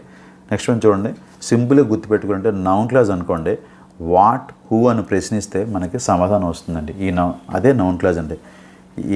ఏ క్లాజ్ అయితే మనకి వాట్, హూ అని ప్రశ్నిస్తే సమాధానం చెప్పిందంటే అది నౌన్ క్లాజ్ అండి. అంటే ఇది జస్ట్ మెమరీ ట్రిక్ అనమాట. విచ్ వన్, ఏది, ఏ రకమైన అని అడిగామనుకోండి, దానికి సమాధానం వస్తే యాడ్జెక్టివ్ క్లాజ్. ఇంకా సింపుల్ గుర్తుపెట్టుకోవాల్సిందంటే మనకి జనరల్గా మనకి అక్కడ ఏదైతే నౌన్ కానీ ప్రొనౌన్ కానీ ఉందో అది దాన్ని మోడిఫై చేస్తుందండి adjective clause. Okay, next one చూడండి, ఎప్పుడు, ఎక్కడ, ఎందుకు, ఎలా, ఆ మేనర్ని, రీజన్ని, ప్లేస్ని, టైంని తెలియజేస్తే చూడండి, కండిషన్ తెలియజేస్తే చూడండి. ఇందాక మనం ఆల్రెడీ ఇంతవరకు మనం చెప్పుకున్నది యాడ్వర్బ్ క్లాజెస్ అనమాట. సో అదనమాట. సో ఎప్పుడు, ఎక్కడ, ఎందుకు, ఎలా, ఏ కండిషన్, టు వాట్ ఎక్స్టెంట్ అని అడిగామనుకోండి, దాని సమాధానం వచ్చిందనుకోండి, అదేంటిది యాడ్వర్బ్ క్లాజ్ అనమాట, రైట్. ఇప్పుడు చూడండి, రిలేటివ్ క్లాజెస్ అని చెప్పి మనకు సిలబస్లో ఉంది. ఇప్పుడు మన రిలేటివ్ క్లాజెస్ సంబంధించి మనం జనరల్గా డిఫైనింగ్, నాన్ డిఫైనింగ్ అని రెండు క్లాజెస్ ఉంటాయండి. అడుగుతున్నాడు మనకి ఎగ్జామ్స్లో ఏది నాన్ డిఫైనింగ్ క్లాజు ఏది డిఫైనింగ్ క్లాజ్ అని అడుగుతున్నాడు మనకి. గత టెట్ పేపర్స్ పరిశీలిస్తే అందులో ఉన్నాయండి. సో ఇది మనం కూడా తప్పనిసరిగా తెలుసుకోవాలి. ఇక్కడ చూడండి, these are types of adjective clauses అండి. అజెక్టివ్ క్లాజెస్ రిలేటివ్ క్లాజెస్ అండి. కానీ అందులో డిఫైనింగ్ ఏది, నాన్ డిఫైనింగ్. మనం ఎజెక్టివ్ క్లాజ్ గురించి ఆల్రెడీ నేర్చేసుకున్నాం డీటెయిల్గా. బట్ ఈ ఎజెక్టివ్ క్లాజ్ ఏదైతే ఉందో, ఈ రిలేటివ్ క్లాజ్ ఏదైతే ఉందో, అది డిఫైనింగ్ ఏది, నాన్ డిఫైనింగ్. దేని మనం డిఫైనింగ్గా పరిగణించాలి, దేని నాన్ డిఫైనింగ్గా పరిగణించాలని ఇప్పుడు మనం నేర్చుకోబోతున్నాం. ఇక్కడ చూడండి, డిఫైనింగ్ రిలేటివ్ క్లాజ్. దీన్ని ఇంకొక పేరు ఏదైతుందో రెస్ట్రిక్టివ్ క్లాజ్ అని కూడా అంటారండి. పొరపాటున మీకు రెస్ట్రిక్టివ్ క్లాజ్ అంటే కన్ఫ్యూజ్ అవ్వద్దని, దాన్ని డిఫైనింగ్ రిలేటివ్ క్లాజ్నే మనం రెస్ట్రిక్టివ్ క్లాజ్ అని కూడా అంటాం. ఇది ఇంకొక పేరు అనమాట దీనికి. దీని డెఫినేషన్ చూద్దాం. A defining relative clause gives essential information about the noun. చెప్పాం కదా, జనరల్గా ఇవేంటివి, ఈ రిలేటివ్ క్లాజెస్ అంటేనే ఎజెక్టివ్ క్లాజెస్. ఎజెక్టివ్ క్లాజెస్ ఏం చేస్తుంది, నౌన్ మోడిఫై చేస్తుందని చెప్పుకున్నాం. సో దాని గురించి ఎసెన్షియల్ ఇన్ఫర్మేషన్ ఇస్తుంది. బట్ డిఫైనింగ్ రిలేటివ్ క్లాజ్ ఏం చేస్తుందంటే మోడిఫై చేయడం కాదు, ఎసెన్షియల్ ఇన్ఫర్మేషన్, ఎక్స్ట్రా ఇన్ఫర్మేషన్ కాదండి, ఎసెన్షియల్ ఇన్ఫర్మేషన్ ఇస్తుంది ఇక్కడ. Without it the meaning of the sentence changes or becomes incomplete. అది ఆ ఎసెన్షియల్ ఇన్ఫర్మేషన్ లేకపోతే ఏమవుతుందంటే తప్పనిసరిగా ఇవ్వాలి. అది లేకపోతే దాని మీనింగ్ మారిపోవచ్చు, లేదంటే అది ఇన్కంప్లీట్ అవ్వచ్చు దాని మీనింగ్. ఓకే, ఇక్కడ చూడండి, గుర్తుపెట్టుకోవాల్సింది మనం డిఫైనింగ్ రిలేటివ్ క్లాజ్లో, ఇలా చూడండి, డిఫైనింగ్ రిలేటివ్ క్లాజ్లో మనం కామాస్ వాడము. No commas are used. Punctuation సంబంధించి మనం కామాస్ వాడకూడదు. దీని స్ట్రక్చర్ ఎలా ఉంటుంది, నౌన్ ఉంటుందండి, రిలేటివ్ ప్రొనౌన్ ఉంటుందండి, క్లాజ్ ఉంటుందండి. చూద్దాం తర్వాత. రిలేటివ్ ప్రొనౌన్స్ ఏంటి జనరల్గా, who, whom, whose, which, that. వీటిని మనం ఏమంటాం అంటే రిలేటివ్ ప్రొనౌన్స్ అంటాం. వీటిని ఉపయోగించే మనకి డిఫైనింగ్ రిలేటివ్ క్లాజ్ తయారవుతుంది అనమాట. చూడండి ఒకసారి, the student who scored the highest marks received the prize. ఇక్కడ అసలు మెయిన్ క్లాజ్ ఏదండి, ఇక్కడ the student received the prize అనేది మెయిన్ క్లాజ్ అండి. The student received the prize is main clause. What is the subordinate clause, who scored the highest marks is the subordinate clause. చూసుకోండి, who scored the highest marks is the subordinate clause. What is the main clause, the student received the praise. Okay, ఇక్కడ the student అనేది noun అనుకుంటే దీన్ని describe చేస్తుంది చూడండి, who scored the highest marks. Okay, describe చేసినందుకు ఇది ఎజెక్టివ్ clause అయింది. Okay, మరి డిఫైనింగ్ క్లాజ్ ఎందుకు అయింది అంటే this is the essential information. ఎందుకంటే ద స్టూడెంట్ అన్నా ఉండే, అక్కడ చాలామంది స్టూడెంట్స్ ఉన్నారు, ఆ స్టూడెంట్ అన్న ఏ స్టూడెంటు, ఇక్కడ మనకి ఎసెన్షియల్ ఇన్ఫర్మేషన్ కావాలి. ఇది లేకపోతే అది సెంటెన్స్ ఇన్కంప్లీట్ అవుతుంది, లేదంటే మీనింగ్ మారిపోతుంది. The student received a prize. ఆ స్టూడెంట్కి ప్రైజ్ వచ్చిందండి, ఒక ప్రైజ్ వచ్చింది. బట్ ఏ స్టూడెంట్ అంటే who scored the highest marks. ఎవరికైతే ఎక్కువ మార్కులు వచ్చాయో, హైయెస్ట్ మార్క్ ఎవరైతే స్కోర్ చేస్తారో వాడికి ప్రైజ్ వచ్చిందనమాట. చూడండి, ఇక్కడ మనం కామాలు పెట్టామా, ఇక్కడ మనం ఏం చేయాలి జనరల్గా, ఇక్కడ ఒక కామా పెడతాం జనరల్గా, ఇక్కడ ఒక కామా పెడతాం జనరల్గా. చూడండి, ఇక్కడ ఒక కామా పెడతాం. ఎందుకంటే ఇదేది నాన్ డిఫైనింగ్ అయితే అలా పెడతాం, ఇది డిఫైనింగ్ కదా. ఇక్కడ ఏంటిది, the student received a prize అని చూడండి, ఇది మనకు మెయిన్ క్లాజ్ అనమాట. ఇది subordinate clause. Who scored highest marks అనేది సబార్డినేట్ క్లాజ్ అనమాట. ఈ సబార్డినేట్ క్లాజ్ని మనం ఇలా విడగొట్టి చూపిస్తాం, జనరల్ కామా పెట్టి చూపిస్తాం. ఎప్పుడు అది నాన్ డిఫైనింగ్ అయితేనే, డిఫైనింగ్ అయితే మనం చూపించకూడదు అనమాట. సో ఇవి నేను తీసేస్తున్నాను, ఇక్కడ చూడండి, కామాస్ తీసేస్తున్నాను. So the student, but a student అంటే మనకు తెలియదు కాబట్టి who scored the highest marks అనేది మనం ఇక్కడ డిఫైన్ చేయాల్సి ఉంటుంది అనమాట. ఇక్కడ ఎసెన్షియల్ ఇన్ఫర్మేషన్ ఇచ్చాం, దేని ద్వారా, ఎజెక్టివ్ క్లాజ్ ద్వారా మనం ఎసెన్షియల్ ఇన్ఫర్మేషన్ ఇచ్చాం. సో ఇది ఏమవుతుంది, ఇది డిఫైనింగ్ రిలేటివ్ క్లాజ్ అవుతుంది. మనం ఎక్కడ పెట్టలేదు, ఇక్కడ కామాలు పెట్టలేదు. ఓకే, నెక్స్ట్ వన్ చూడండి, ద బుక్, ఆ book that I borrowed is interesting. ఇక్కడ మనకు మెయిన్ క్లాజ్ ఏంటి, ద బుక్ ఈజ్ ఇంట్రెస్టింగ్ అనేది మెయిన్ క్లాజ్ అండి. దట్ ఐ బారోడ్ అనేది ఏమవుతుంది, అది సబార్డినేట్ క్లాజ్ అవుతుంది. ఇదే ఎజెక్టివ్ క్లాజ్ అనమాట. ఏ బుక్ అంటే చాలా బుక్స్ ఉన్నాయి, నేను తీసుకున్న బుక్, నేను బారో చేసుకున్న బుక్ చాలా ఆసక్తికరంగా చెప్తాను అనమాట. సో ఈ బుక్ గురించి చెప్తున్నాం మనం. సో ఈ దట్ ఐ బారోడ్ అనేది ఎసెన్షియల్ ఇన్ఫర్మేషన్ కాబట్టి ఈ ఎజెక్టివ్ క్లాజ్ చాలా ఎసెన్షియల్ కాబట్టి ఇక్కడ మనం ఇన్ఫర్మేషన్ ఇవ్వాలి కాబట్టి మనం ఇది డిఫైనింగ్ క్లాజ్ అంటే ఇక్కడ మనం కామాలు పెట్టకూడదు. Okay, right. చూడండి, the girl whose father is a doctor won the competition. Okay, the girl won the competition is ఏమవుతుంది, మెయిన్ క్లాజ్ అవుతుంది. Whose father is a doctor is subordinate clause అవుతుంది. ఇది ఎజెక్టివ్ క్లాజ్ అంటే ద గర్ల్ని ఇది describe చేస్తుంది. At the same time it is giving essential information అనమాట ఇస్తుంది ఇది. ద గర్ల్, అక్కడ చాలామంది గర్ల్స్ ఉన్నారు. ఏ గర్ల్, ఎవరి ఫాదర్ అయితే, ఏ అమ్మాయి ఫాదర్ అయితే డాక్టరో ఆ అమ్మాయి కాంపిటీషన్ గెలిచిందని అర్థం అనమాట. రైట్, నెక్స్ట్ వన్ చూడండి, the house which stands on the hill is very old. What is the main clause? The house is very old is the main clause, which stands on the hill is subordinate clause. Okay, ఇది ఏం చేస్తుంది? ఆ house అని అనమాట. ఏ house దీన్ని describe చేస్తుంది ఇక్కడ. Which stands on the hill, ఇక్కడ చాలా ఇల్లు ఉన్నాయండి. కొండ మీద ఉన్న ఇల్లు మాత్రం విచ్ స్టాండ్స్, అక్కడ చాలా ఇల్లు ఉన్నాయి, కొండ మీద ఉన్న ఇల్లు మాత్రం చాలా పురాతనమైనది చెప్తున్నాడు అనమాట. So this is the essential information, that's why this is called defining relative clause. Next one చూడండి, the man whom you met yesterday is my uncle. The man is my uncle. ఆ మనిషి, ఆ వ్యక్తి మా అంకుల్ అండి. But ఏ వ్యక్తి? అక్కడ చాలామంది ఉన్నారు కదా. హూమ్ యూ మెట్ ఎస్టర్డే, నిన్న నువ్వు కలిసిన ఆ వ్యక్తి మా అంకుల్ అని చెప్తానమాట. So this is the essential information. This adjective clause, this relative clause is the essential information, that's why this is defining relative clause. దీన్ని మనం whom you met yesterday అనేది ఏమవుతుంది? defining relative clause అవుతుంది, right. Next one చూడండి, non defining వచ్చేసామండి. Non defining relative clause అంటే ఏం లేదండి, సింపుల్ అండి. ఇది ఎడిషనల్ ఇన్ఫర్మేషన్ ఇస్తామండి. A non defining relative clause gives extra or additional information about the noun. If we remove it the sentence still makes complete sense. అది తీసేసిన పెద్ద ప్రాబ్లం ఏం లేదండి మనకి. ఇక్కడ చూడండి, డిఫైనింగ్ రిలేటివ్ క్లాజెస్లో ఇక్కడ మనం ఈ రిలేటివ్ క్లాజ్ తీసేసాం అనుకోండి, అప్పుడు మనకి మీనింగ్ చేంజ్ అయిపోవచ్చు, కానీ అర్థం మారిపోవచ్చు, కంప్లీట్ సెన్స్ రాకపోవచ్చు. కానీ ఇక్కడ మాత్రం నాన్ డిఫైనింగ్ రిలేటివ్ క్లాజ్లో అక్కడ మనం క్లాజ్ పెట్టకపోయినా, మనం ఎడిషనల్ ఇన్ఫర్మేషన్ ఇవ్వకపోయినా, ఎక్స్ట్రా ఇన్ఫర్మేషన్ ఇవ్వకపోయినా అది అర్థమే మారిపోదండి. ఓకే, అక్కడ అది రిమూవ్ చేసిన ప్రాబ్లం అయితే ఏం లేదు. The sentence still makes complete sense, పూర్తి అర్థాన్ని ఇస్తుందండి. Commas are always used. ఇక్కడ కంపల్సరీ మనం కామాస్ వాడాలండి. When you add extra information in the form of a clause, you have to add commas అండి. గుర్తుపెట్టుకోండి, ఇక్కడ Rahul received a prize, this is the main clause అండి. ఇక్కడ చూడండి, కామా పెట్టాం, రాహుల్ రిసీవ్డ్ ఏ ప్రైజ్. ఇక్కడ క్లియర్గా చెప్పేసాం రాహుల్ ఎవరో డైరెక్ట్. ఏ పర్సన్ దాకా మనం ద మ్యాన్ అంటే ఆ వ్యక్తి అన్నాం. ఏ వ్యక్తి మనకు తెలియదు కదా, అక్కడ మనం ఎసెన్షియల్ ఇన్ఫర్మేషన్ ఇవ్వాలి. ఇక్కడ మనం ఎసెన్షియల్ ఇన్ఫర్మేషన్ ఇవ్వాల్సిన అవసరం లేదు. Who scored the highest marks, ఎవరైతే ఎక్కువ మార్కులు సాధించారో మనం చెప్పక్కర్లేదు. అంటే ఎవరైతే కాదు, ఇక్కడ రాహుల్ ఎక్కువ మార్కులు సంపాదించిన రాహుల్ అని అర్థం అన్నమాట. ఎక్కువ మార్కులు స్కోర్ చేసిన రాహుల్ అవసరం లేదు, రాహుల్ అని మనం already చెప్పేసాం.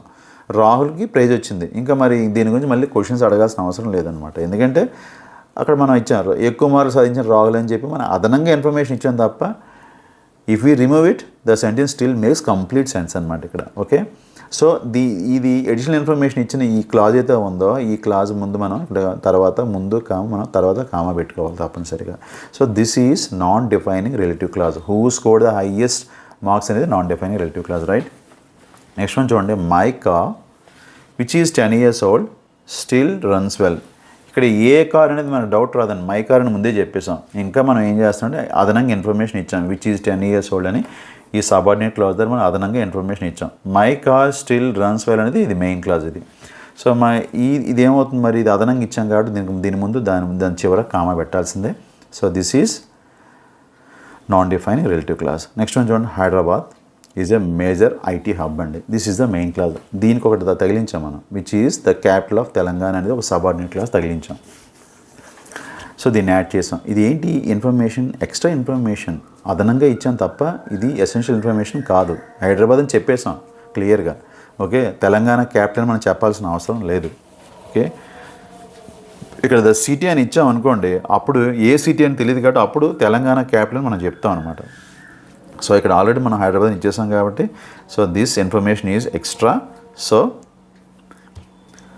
This part is non defining relative clause, అందుకే దీని చివర కామా పెట్టాం. నెక్స్ట్ వన్ చూడండి, Mrs Rao whose son lives abroad is our neighbour. Mrs Rao is our neighbour, మా పక్కింటి వాళ్ళ మిస్సెస్ రావ్ అని. This is the main clause. So this is subordinate clause. ఇది ఎక్స్ట్రా ఇన్ఫర్మేషన్. ఇది ఎవరో మన మిస్సెస్ రావ్ మనకు తెలిసి, మళ్ళీ తన యొక్క సన్ అబ్రాడ్లో ఉంటున్నాను మనం అదనంగా ఇన్ఫర్మేషన్ ఇవ్వాల్సిన అవసరం లేదండి. So this is also non defining relative clause. Next one చూడండి, the Taj Mahal which was built by Shah Jahan is famous world wide. చూడండి, తాజ్ మహల్ క్లియర్గా ఇచ్చేసాం అదేంటనేది, ఈజ్ ఫేమస్ వరల్డ్ వైడ్. ఇది ఇంకా మనం దీని గురించి చెప్పాల్సిన అవసరం లేదు, ప్రత్యేకంగా అదనంగా ఇచ్చాం అంతే. Which was built by Shah Jahan, ఇలాగ అదనంగా ఇన్ఫర్మేషన్ ఇస్తే మనం ముందు ఒక కామా తర్వాత ఒక కామా పెడతాం ఈ సబార్డినేట్ క్లాజ్కి. So this is non defining relative clause. ఏది non defining relative clause? Which was built by Shah Jahan అనేది non defining relative clause, right. ఒకసారి చూడండి, ఇక్కడ చిన్న కంపారిజన్ చూడండి డిఫైనింగ్కి నాన్ డిఫైనింగ్కి. The boy who is wearing a blue shirt is my brother. ఇక్కడ చూడండి ద బాయ్, ఆ అబ్బాయి. అక్కడ చాలామంది అబ్బాయిలు ఉన్నారు. ఏ అబ్బాయి అండి? బ్లూ షర్ట్ వేసుకున్న అబ్బాయి నా బ్రదర్. ఇక్కడ చూడండి బ్లూ షర్ట్ వేసుకున్న అబ్బాయి. This is defining relative clause, right? ఎందుకంటే this is essential information, right? ఇక్కడ చూడండి నాన్ డిఫైనింగ్ చూడండి Ramesh who is wearing a blue shirt is my brother. ఇక్కడ చూడండి the boy who is wearing a blue shirt అన్నాం, ఇక్కడ Ramesh who is wearing a blue shirt అన్నాం. ఇక్కడ దీనికి డిఫరెన్స్ ఏంటి? ఇక్కడ ద బాయ్ పెట్టాం, ఇక్కడ రమేష్ అని పెట్టాం.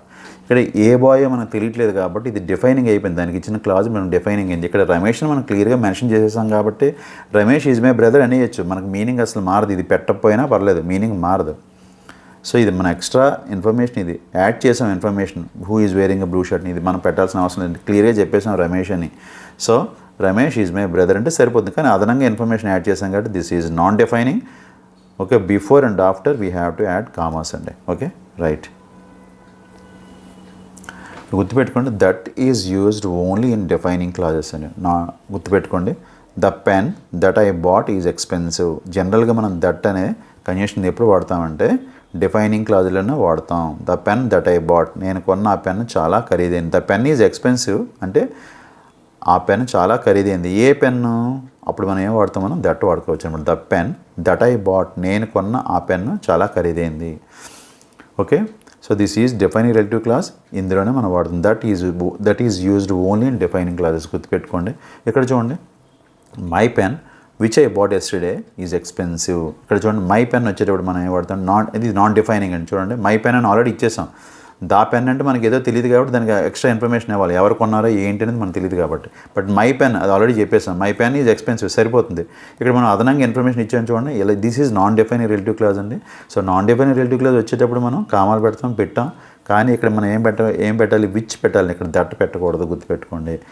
డిఫైనింగ్ రిలేటివ్ క్లాజ్లోనే మనం దట్ పెట్టాలి. ఇక్కడ మాత్రం మై పెన్కి బదులు ఏం వాడాలి? మనం దట్ వాడకుండా విచ్ వాడాలి. ఇక్కడ చూడండి my pen that I bought yesterday is expensive అనకూడదు. This is the wrong expression. ఎగ్జామ్స్లో అడగచ్చు మనల్ని which is the right one అని.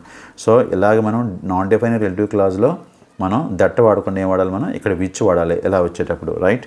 నెక్స్ట్ వన్ చూడండి ఈజీ మెమరీ ట్రిక్ అన్నాడు. Defines which person or thing, no commas. Defining క్లాస్లో defining relative క్లాస్లో మనం ఏ పర్సన్ థింగ్ అని మనకు తెలియజేస్తుంది, డిఫైన్ చేస్తుంది. బట్ అందులో మనం కామాస్ వాడకూడదు. నాన్ డిఫైనింగ్లో గివ్స్ ఎక్స్ట్రా ఇన్ఫర్మేషన్ అండి. కామాస్ మాత్రం వాడుతామండి. ఎక్స్ట్రా ఇన్ఫర్మేషన్ యాడ్ అక్కడ ఉంటుంది. దాని ముందు వెనక మనం కామాస్ పెట్టాలండి. ఓకే, ఇందాక చెప్పాను that is used only in defining clauses అండి. Never in non defining relative clauses. గుర్తుపెట్టుకోండి. ఇప్పుడు కూడా మనం non defining relative clause that వాడకూడదు. ఏం వాడు విచ్ వాడుతుంది దట్ ప్లేస్లో, రైట్? ఇప్పుడు చూడండి మనకి సిలబస్లో ఇఫ్ క్లాజ్ కూడా ఉందండి. ఇది కూడా చెప్పేస్తాను ఇందులోనే మీకు. Okay, an if clause is a type of adverb clause of condition. చెప్పుకున్నాం మనం ఇఫ్ క్లాజ్లో చెప్పుకున్నాం. మేనర్, టైమ్, ప్లేస్ ఇవన్నీ చెప్పుకున్నాం మనం. రీజన్ ఇవన్నీ చెప్పుకున్నాం మనం. సో అందులో కండిషన్ కూడా ఉందండి. సో ఇఫ్ క్లాజ్ అనేది ఒక కండిషనల్ క్లాజ్ అనమాట. ఇది కూడా యాడ్వర్బ్ క్లాజ్లో ఒక భాగం అనమాట. ఇప్పుడు డీటెయిల్గా మనం నేర్చుకుంటాం. It expresses a condition that must be met for something to happen. ఆ కండిషన్ ఉంటేనే అది జరుగుతుందని చెప్తాం అనమాట. ఇక్కడ చూడండి ఇందులో మనకి ఇఫ్ క్లాజ్కి ఎలా ఉంటుందో చూడండి. మనకి ఇఫ్ ఉంటుంది, ఇక్కడ కండిషన్ ఉంటుంది, తర్వాత మెయిన్ క్లాజ్ వాడతామండి. ఇదేంటిది సబార్డినేట్ క్లాజ్ అనమాట. ఇఫ్తో ఉన్నది. సో దాని పక్కన మెయిన్ క్లాజ్ పెడతామంటే ఇక్కడ కామా పెడతాం మనం. ఇక్కడ చూడండి మెయిన్ క్లాజ్ లేదంటే ముందే మెయిన్ క్లాజ్ వస్తుంది, తర్వాత ఏమో ఇఫ్ కండిషన్తో వస్తుంది అనమాట. సో మధ్యలో ఇఫ్ వచ్చినట్లయితే మనం కామా పెట్టకూడదండి. ఇక్కడ స్టార్టింగ్లో ఇఫ్ వచ్చి కండిషన్ వస్తే మనం కామా పెడతాం. ఇక్కడైతే మనం కామా పెట్టాం ఎందుకంటే కంజంక్షన్ కాబట్టి. ఇక్కడ మధ్యలో దూరింది కాబట్టి ఈ కంజంక్షన్ మనం మధ్యలో కామా పెట్టాల్సిన అవసరం లేదు. ఇక్కడ చూడండి ఎగ్జాంపుల్ చూస్తే మీకు అర్థమవుతుంది. If you study hard you will pass. నువ్వు కష్టపడి, ఇక్కడ ఇఫ్ వచ్చింది, ఇక్కడ కండిషన్ వచ్చింది. ఇక్కడ చూడండి ఇఫ్ కండిషన్ రావాలి. ఇక్కడ చూడండి ఇఫ్ అనేది ఉపయోగించి మనం యూ స్టడీ హార్డ్ అనగానే ఇది కండిషన్ అనమాట. ఇఫ్ యూ స్టడీ హార్డ్, నువ్వు కష్టపడినట్లయితే నువ్వు పాస్ అవుతావు. దీన్ని ముందు పెట్టుకోవచ్చు, లేదంటే యూ విల్ పాస్ దీని తర్వాత పెట్టుకోవచ్చు if you study hard. But what is the difference? ఇక్కడ స్టార్టింగ్లో ఎలా వచ్చింది అనుకోండి ఇఫ్ ఉపయోగించాలంటే మధ్యలో కంజంక్షన్ లేకపోతే కామా పెడతాం. ఆల్రెడీ ఇక్కడ ఇప్పుడు ఏం చేసాం, దీన్ని ముందు పెట్టి దీని తర్వాత రాయటం వల్ల ఏమవుతుందంటే ఈ కంజంక్షన్ ఇక్కడ మధ్యలోకి వచ్చేస్తుంది కాబట్టి ఇక్కడ మనం కామా పెట్టాల్సిన అవసరం లేదు, right? That is the difference. రెండు ఒకటేనండి, సేమ్ మీనింగ్ ఇస్తాయి. ఓకే, అయితే మనకి ఈ టైప్స్కి వెళ్ళాలి మనం. ఇఫ్ క్లాజ్ జనరల్ మనం మీనింగ్ ఒకటి చూసాం మనం, ఇఫ్ క్లాజ్ అంటే ఏంటో ఎలా ఉంటుంది అనేది. కానీ ఏంటంటే దీన్ని టైప్స్ చూడాలి. ఇక్కడ ఏ రకాలు ఉన్నాయో చూడండి. ఎగ్జామ్స్లో కూడా అడిగాడండి. అది జీరో కండిషనల్ క్లాజా, ఫస్ట్ టైపా, సెకండ్ టైపా, థర్డ్ టైప్ అని అడుగుతున్నాడు. ఇక్కడ చూడండి దేర్ ఆర్ 4 మెయిన్ టైప్స్ అండి, 4 రకాలు ఉన్నాయండి. చూద్దాం ప్రధానంగా. First one zero conditional, second one first conditional, తర్వాతది సెకండ్ కండిషనల్, తర్వాతది థర్డ్ కండిషనల్ అండి. అంటే zero conditional, first conditional, second conditional, third conditional, right. ఇక్కడ చూడండి జీరో కండిషనల్ అంటే చూద్దాం. జీరో కండిషనల్ ఎప్పుడు వాడతామంటే జనరల్ ట్రూత్స్, ఫ్యాక్ట్స్ విషయంలో మనం జీరో కండిషనల్ వాడతాం. ఇక్కడ చూడండి, to express scientific facts, universal truths, habits and rules, అలాంటి సందర్భంలో వాడతాం మనం. అంటే ఇక్కడ కండిషన్ జీరో కండిషన్, పెద్ద కండిషనే ఉండదు. చూడండి, టు ఎక్స్ప్రెస్ సైంటిఫిక్ ఫ్యాక్ట్స్, శాస్త్రీయ వాస్తవాలు అనమాట. అలాగే యూనివర్సల్ ట్రూత్స్, ప్రాపంచిక సత్యాలు, అలవాట్లు, రూల్స్, నిబంధనలు ఉంటాయి చూడండి.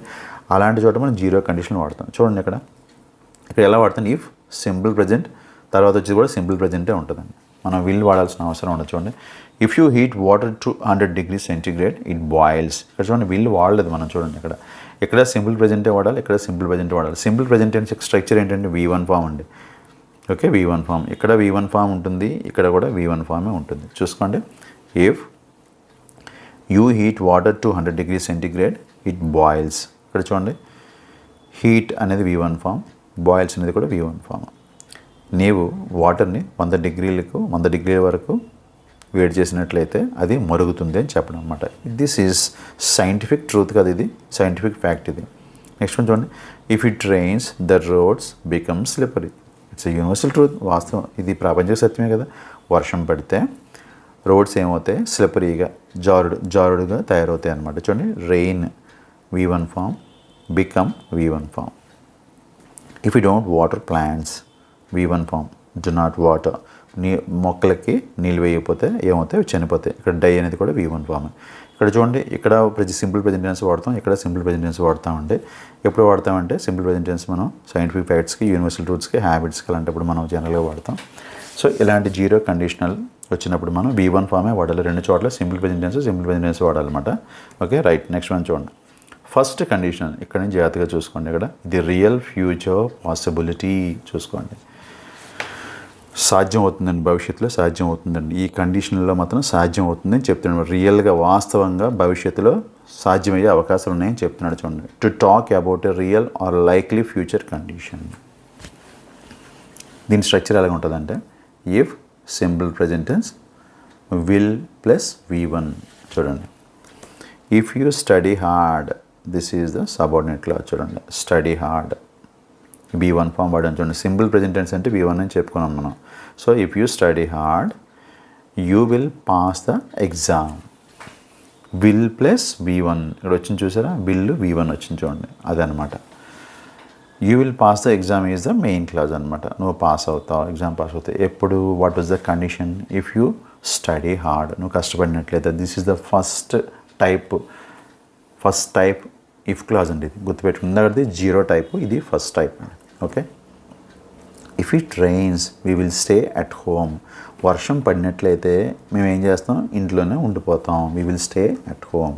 ఓకే, విల్ ప్లస్ V1, ఇక్కడ V1 ఫామ్. నెక్స్ట్ చూడండి, if she comes I will help her. If she comes V1 form, help V1 form. ఆమె వచ్చినట్లయితే నేను హెల్ప్ చేస్తాను ఆమెకు.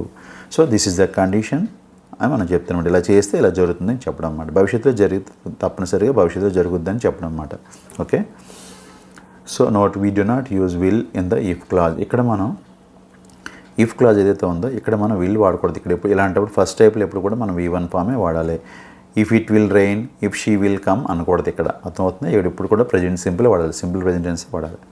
Okay, if you will study you will pass, this is the wrong expression అండి. ఏం చేయాలి, మనం విల్ తీసేయాలి. ఇక్కడ if you study you will pass, right. ఇది V1 ఫామ్ స్టడీ, ఇక్కడ పాస్ అనేది V1 ఫామ్. ఇక్కడ సింపుల్ ప్రెజెంట్ టెన్స్ వాడాలి, ఇక్కడ సింపుల్ ఫ్యూచర్ వాడాలన్నమాట. ఓకే, నెక్స్ట్ వన్ చూడండి, సెకండ్ కండిషనల్ అనేది. జీరో కండిషనల్ అయిపోయింది, ఫస్ట్ టైప్ అయిపోయింది, ఇది సెకండ్ టైప్ అనమాట. సెకండ్ కండిషనల్ ఇది unreal or imaginary present or future అని తెలియజేస్తాను. గతం కాదండి, ప్రజెంట్ని కానీ ఫ్యూచర్ కానీ తెలియజేస్తాం అనమాట. బట్ ఇట్స్ అన్రియల్ అండి, ఇమాజినరీ, ఊహాత్మకమైనది అనేది అంతా కూడా. To talk about imaginary or unlikely situations. Likely situations కదా, అయ్యే అవకాశాలు లేవు in the present or future. ఎప్పుడు కానీ భవిష్యత్తులో కానీ అసలు అలా జరిగే అవకాశం లేదండి. అలాంటి వాటిని గురించి చెప్పడం కోసం సెకండ్ కండిషన్ వాడతాం. దీని స్ట్రక్చర్ ఎలా ఉంటుందండి, ఇఫ్ వాడి సింపుల్ పాస్ట్ వాడతాం. ఇందాక మనం ఏం వాడాం, ఫస్ట్ టైప్కి ఇఫ్ వాడి సింపుల్ ప్రజెంట్ వాడాం. ఇక్కడ మాత్రం ఇఫ్ వాడి సింపుల్ పాస్ట్ స్ట్రక్చర్ ఏంటి V2 ఫామ్. ఇక్కడ ఏం వాడుతుంది మనకి, ఇక్కడ మనకి మెయిన్ క్లాస్ వస్తుంది, అక్కడ ఏమొస్తుంది వుడ్ ప్లస్ V1 రావాలి, subject plus would plus V1 వస్తుంది. ఇక్కడ చూడండి, ఇఫ్ ఐ వర్ రిచ్, నేను ధనవంతుడిని అయితే I would buy a mansion, నేను ఒక పెద్ద భవనాన్ని కొంటాను అని చెప్తున్నమాట. కొంటావంటే నువ్వు అయ్యే అవకాశం లేదు, అయితే అన్నాను, నువ్వు ధనవంతుడు కావు, నువ్వు ధనవంతుడు అయితే కొంటావంట. సో ఇదంతా ఊహాత్మకమైనదండి. If she knew the answer, ఆమెకు ఆన్సర్ తెలిస్తే షీ వుడ్ టెల్ అస్, ఆమెకు చెప్తుంది. ఆమెకి ఆన్సర్ తెలియదు, తెలిస్తే చెప్తుందంట. If I had wings I would fly, మనకు రెక్కలు ఉంటాయండి, మనకు రెక్కలు ఉండవు, మనుషులకు రెక్కలు ఉండవు. నాకు రెక్కలు ఉంటే నేను ఎగురుతాను అంటున్నాం మనం. So this is just imaginary అండి. సో ఇట్ ఈస్ అన్లైక్లీ సిచ్యువేషన్స్లో మనం వాడతాము. ఓకే, నెక్స్ట్ చూడండి. With I, he, she, it we often use were instead of was in formal English. Formal ఇంగ్లీష్లో అంటే అది ఇన్ఫార్మల్ కదండి. ఫార్మల్ ఇంగ్లీష్లో మనం ఐ తర్వాత కానీ, హీ తర్వాత కానీ, షీ తర్వాత కానీ, ఇట్ తర్వాత కానీ, వీ తర్వాత కానీ, సరే ఐ, హీ, షీ, ఇట్ అని ఈ నాలుగింటితో మనం ఏం వాడతాం అంటే వజ్ పెట్టకుండా ఏం పెడతాం, వర్ పెడతాం. ఈ సెకండ్ టైప్లోనే మనం అలా చేస్తామండి, గుర్తుపెట్టుకోండి. Okay, if I was you అనుకోండి ఏమంటామంటే ఫార్మల్ ఇంగ్లీష్లో ఇఫ్ ఐ వర్ యూ అంటే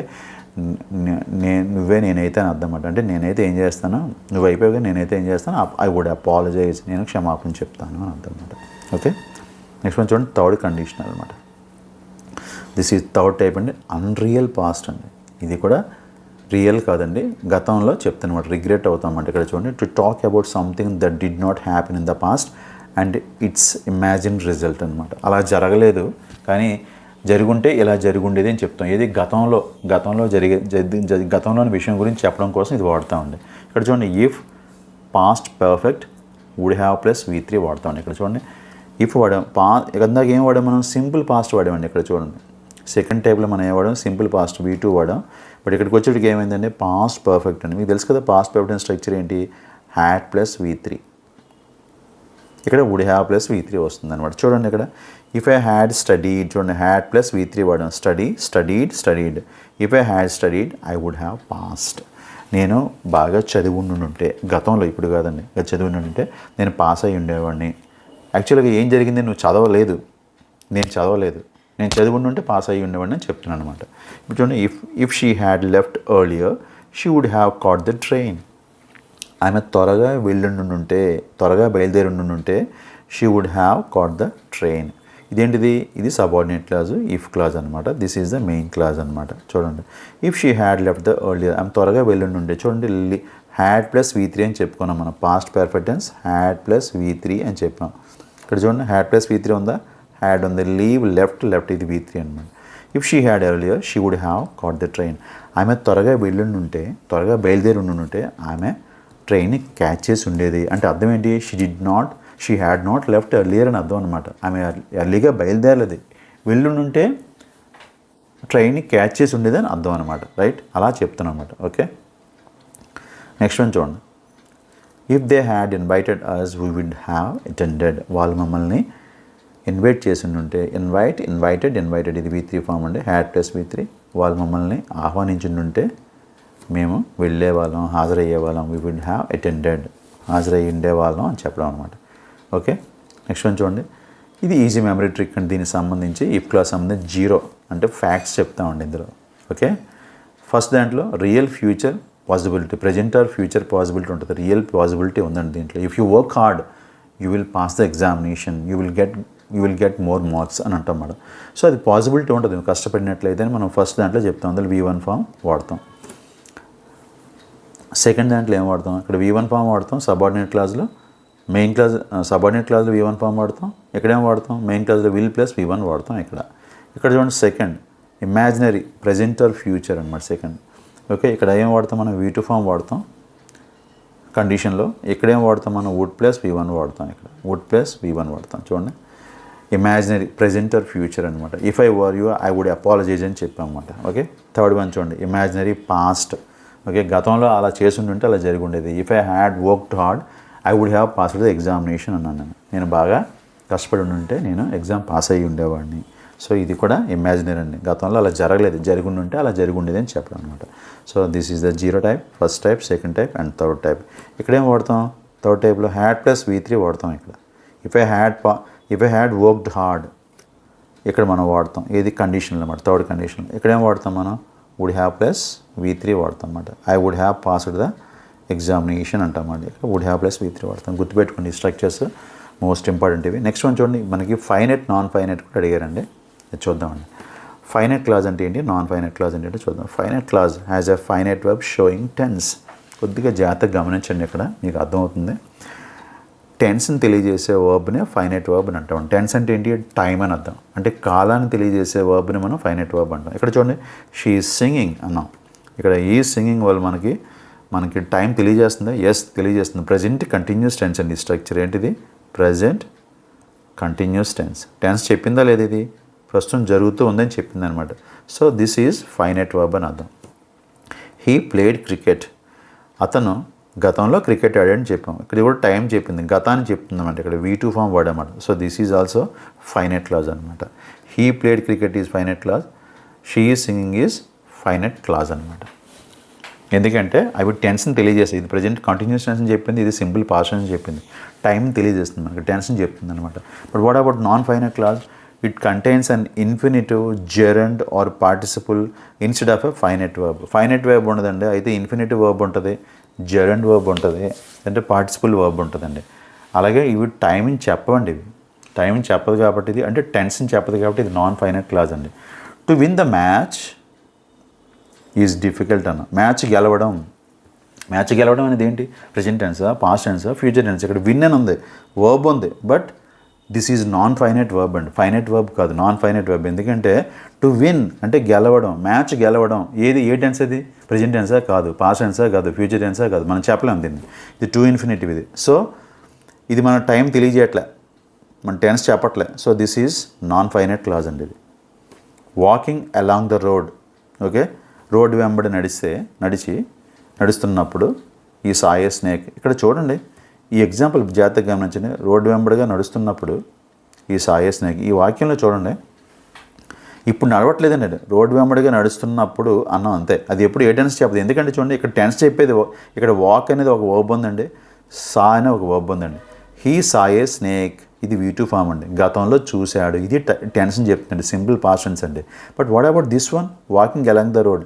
ఇక్కడ చూడండి, వాకింగ్ అలాంగ్ ద రోడ్ ఉపయోగించి నేను 3 రకాలుగా చెప్తాను చూడండి. వాకింగ్ అలాంగ్ ద రోడ్, మొదటిది ఏంటిది, ఇక్కడ హీ సాయే స్నేక్. ఈ సాయే స్నేక్. ఇంకోటి రాస్తాను చూడండి, same walking along the road, ఈ సాయే స్నేక్ బదులు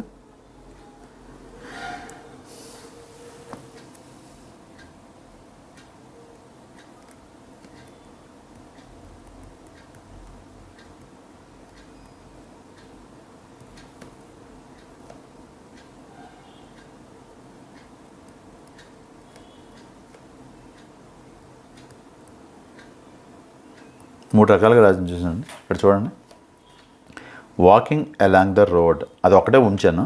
ఈ సాయే స్నేక్. రోడ్డు వెంబడి నడుస్తున్నప్పుడు అతడు ఒక పాముని చూశాడు. మళ్ళీ రోడ్డు వెంబడి నడుస్తున్నప్పుడు అతను ఒక పాముని చూస్తాడు. రోడ్డు వెంబడి నడుస్తున్నప్పుడు ఇతను పాముని చూస్తూ ఉంటాడు రెగ్యులర్గా. రోడ్డు వెంబడి నడుస్తున్నప్పుడు చూడండి, ఇక్కడ టెన్స్ని చెప్పింది ఈ పాట ఈ మూడు చెప్తున్నాయి మన టెన్స్ని. ఇది చెప్పట్లే. ప్రతిసారి రోడ్డు వెంబడి నడుస్తున్నప్పుడు అని అన్నాం, ఇక్కడ టైం చెప్పింది చూడండి. గతంలో అతను పాముని చూశాడు, టైంని చెప్పింది, ఇక్కడ టెన్స్ని చెప్పింది. అలాగే భవిష్యత్తులో చూస్తాడు, రోడ్డు వెంబడి నడుస్తున్నాడు, భవిష్యత్తులో చూస్తాడని చెప్తున్నాం. సో రోడ్డు వెంబడి మూడింటి కూడా రోడ్డు వెంబడి నడుస్తున్నప్పుడు అంటున్నాం. కానీ ఇక్కడ మాత్రం చూడండి, అతను చూస్తూ ఉంటాడు రెగ్యులర్గా అని 3 రకాలుగా చెప్పాం. అంటే ఇక్కడ టైం మారుతుంది తప్ప ఇక్కడ మారట్లేదు. సో ఇదేంటిది, నాన్ ఫైనైట్ క్లాజ్ అండి అది. ఎందుకంటే ఇక్కడ మనకి టైంని తెలియజేయలేదు కాబట్టి ఈ వాక్ అనే వర్బ్ మన టైంని తెలియజేయట్లేదండి. అంటే ఇదేంటిది, జెరండ్ అండి ఇది. ఓకే, వర్బుల్ నౌన్ అనమాట, జెరండ్ ఇది. సో ఇది మనకి తెలియజేయదు, మనకి ఏంటిది, టైం తెలియజేయదు కాబట్టి ఇది నాన్ ఫైనైట్ క్లాజ్ అండి. వాకింగ్ అలాంగ్ ద రోడ్ అనేది. ఇలా చూడండి, having completed the work she went home. చూడండి, వర్క్ పూర్తి చేసుకొని ఆమె ఇంటికి వెళ్ళింది. ఇక్కడ చూడండి, వర్బ్స్ ఏమున్నాయి మనకి, హ్యావింగ్ కంప్లీట్ అనేది ఒక వర్బ్ అండి, వెంట అనేది ఒక వర్బ్ అండి. ఆమె వెళ్ళిపోయింది, పాస్ట్ టెన్స్ అని గతాన్ని చెప్తుంది ఇక్కడ. వర్క్ పూర్తి చేసుకొని ఏం తెలుస్తుంది మనకి? ఏ టెన్స్ అది? ప్రజెంట్ టెన్సా, పాస్ట్ టెన్సా, ఫ్యూచర్ టెన్సా? అసలు తెలియట్లేదు మనకి ఇక్కడ. ఇది చూడండి, వర్క్ పూర్తి చేసుకుని ఆమె వెళ్ళిపోయింది, మళ్ళీ వర్క్ పూర్తి చేసుకుని ఆమె వెళ్తూ ఉంది, అది ప్రజెంట్ టెన్స్. ఇక్కడ మారుతుంది, ఆమె వర్క్ పూర్తి చేసుకుని వెళ్తుంది, భవిష్యత్తు చెప్పుద్ది ఇక్కడ. అంటే having completed the work she will go home అన్నాం అనుకోండి. ఇక్కడ ఇది ఒకటే మాత్రం ఉండిపోతుంది, ఇది ఎప్పుడు ఇక్కడే ఉంటుంది. దీనివల్ల టైం మారట్లే. ఇక్కడే మనం మార్చుకోవాలి. టెన్స్ మార్చాలంటే మనం ఇక్కడ మెయిన్ క్లాజ్లోనే మనం మార్చాల్సి ఉంటుంది అనమాట. She went home, she goes home, she will go home అన్న 3 సార్లు రాసాం అనుకోండి. ఇక్కడ మన టెన్స్ మారుతుంది తప్ప ఇక్కడ మాత్రం మనకి టెన్స్ మారట్లే. ఇది ఎప్పుడు ఇలాగే ఉంటుంది అనమాట. Okay, so it doesn't tell the tense, that's way this is non finite clause. గుర్తుపెట్టుకోండి.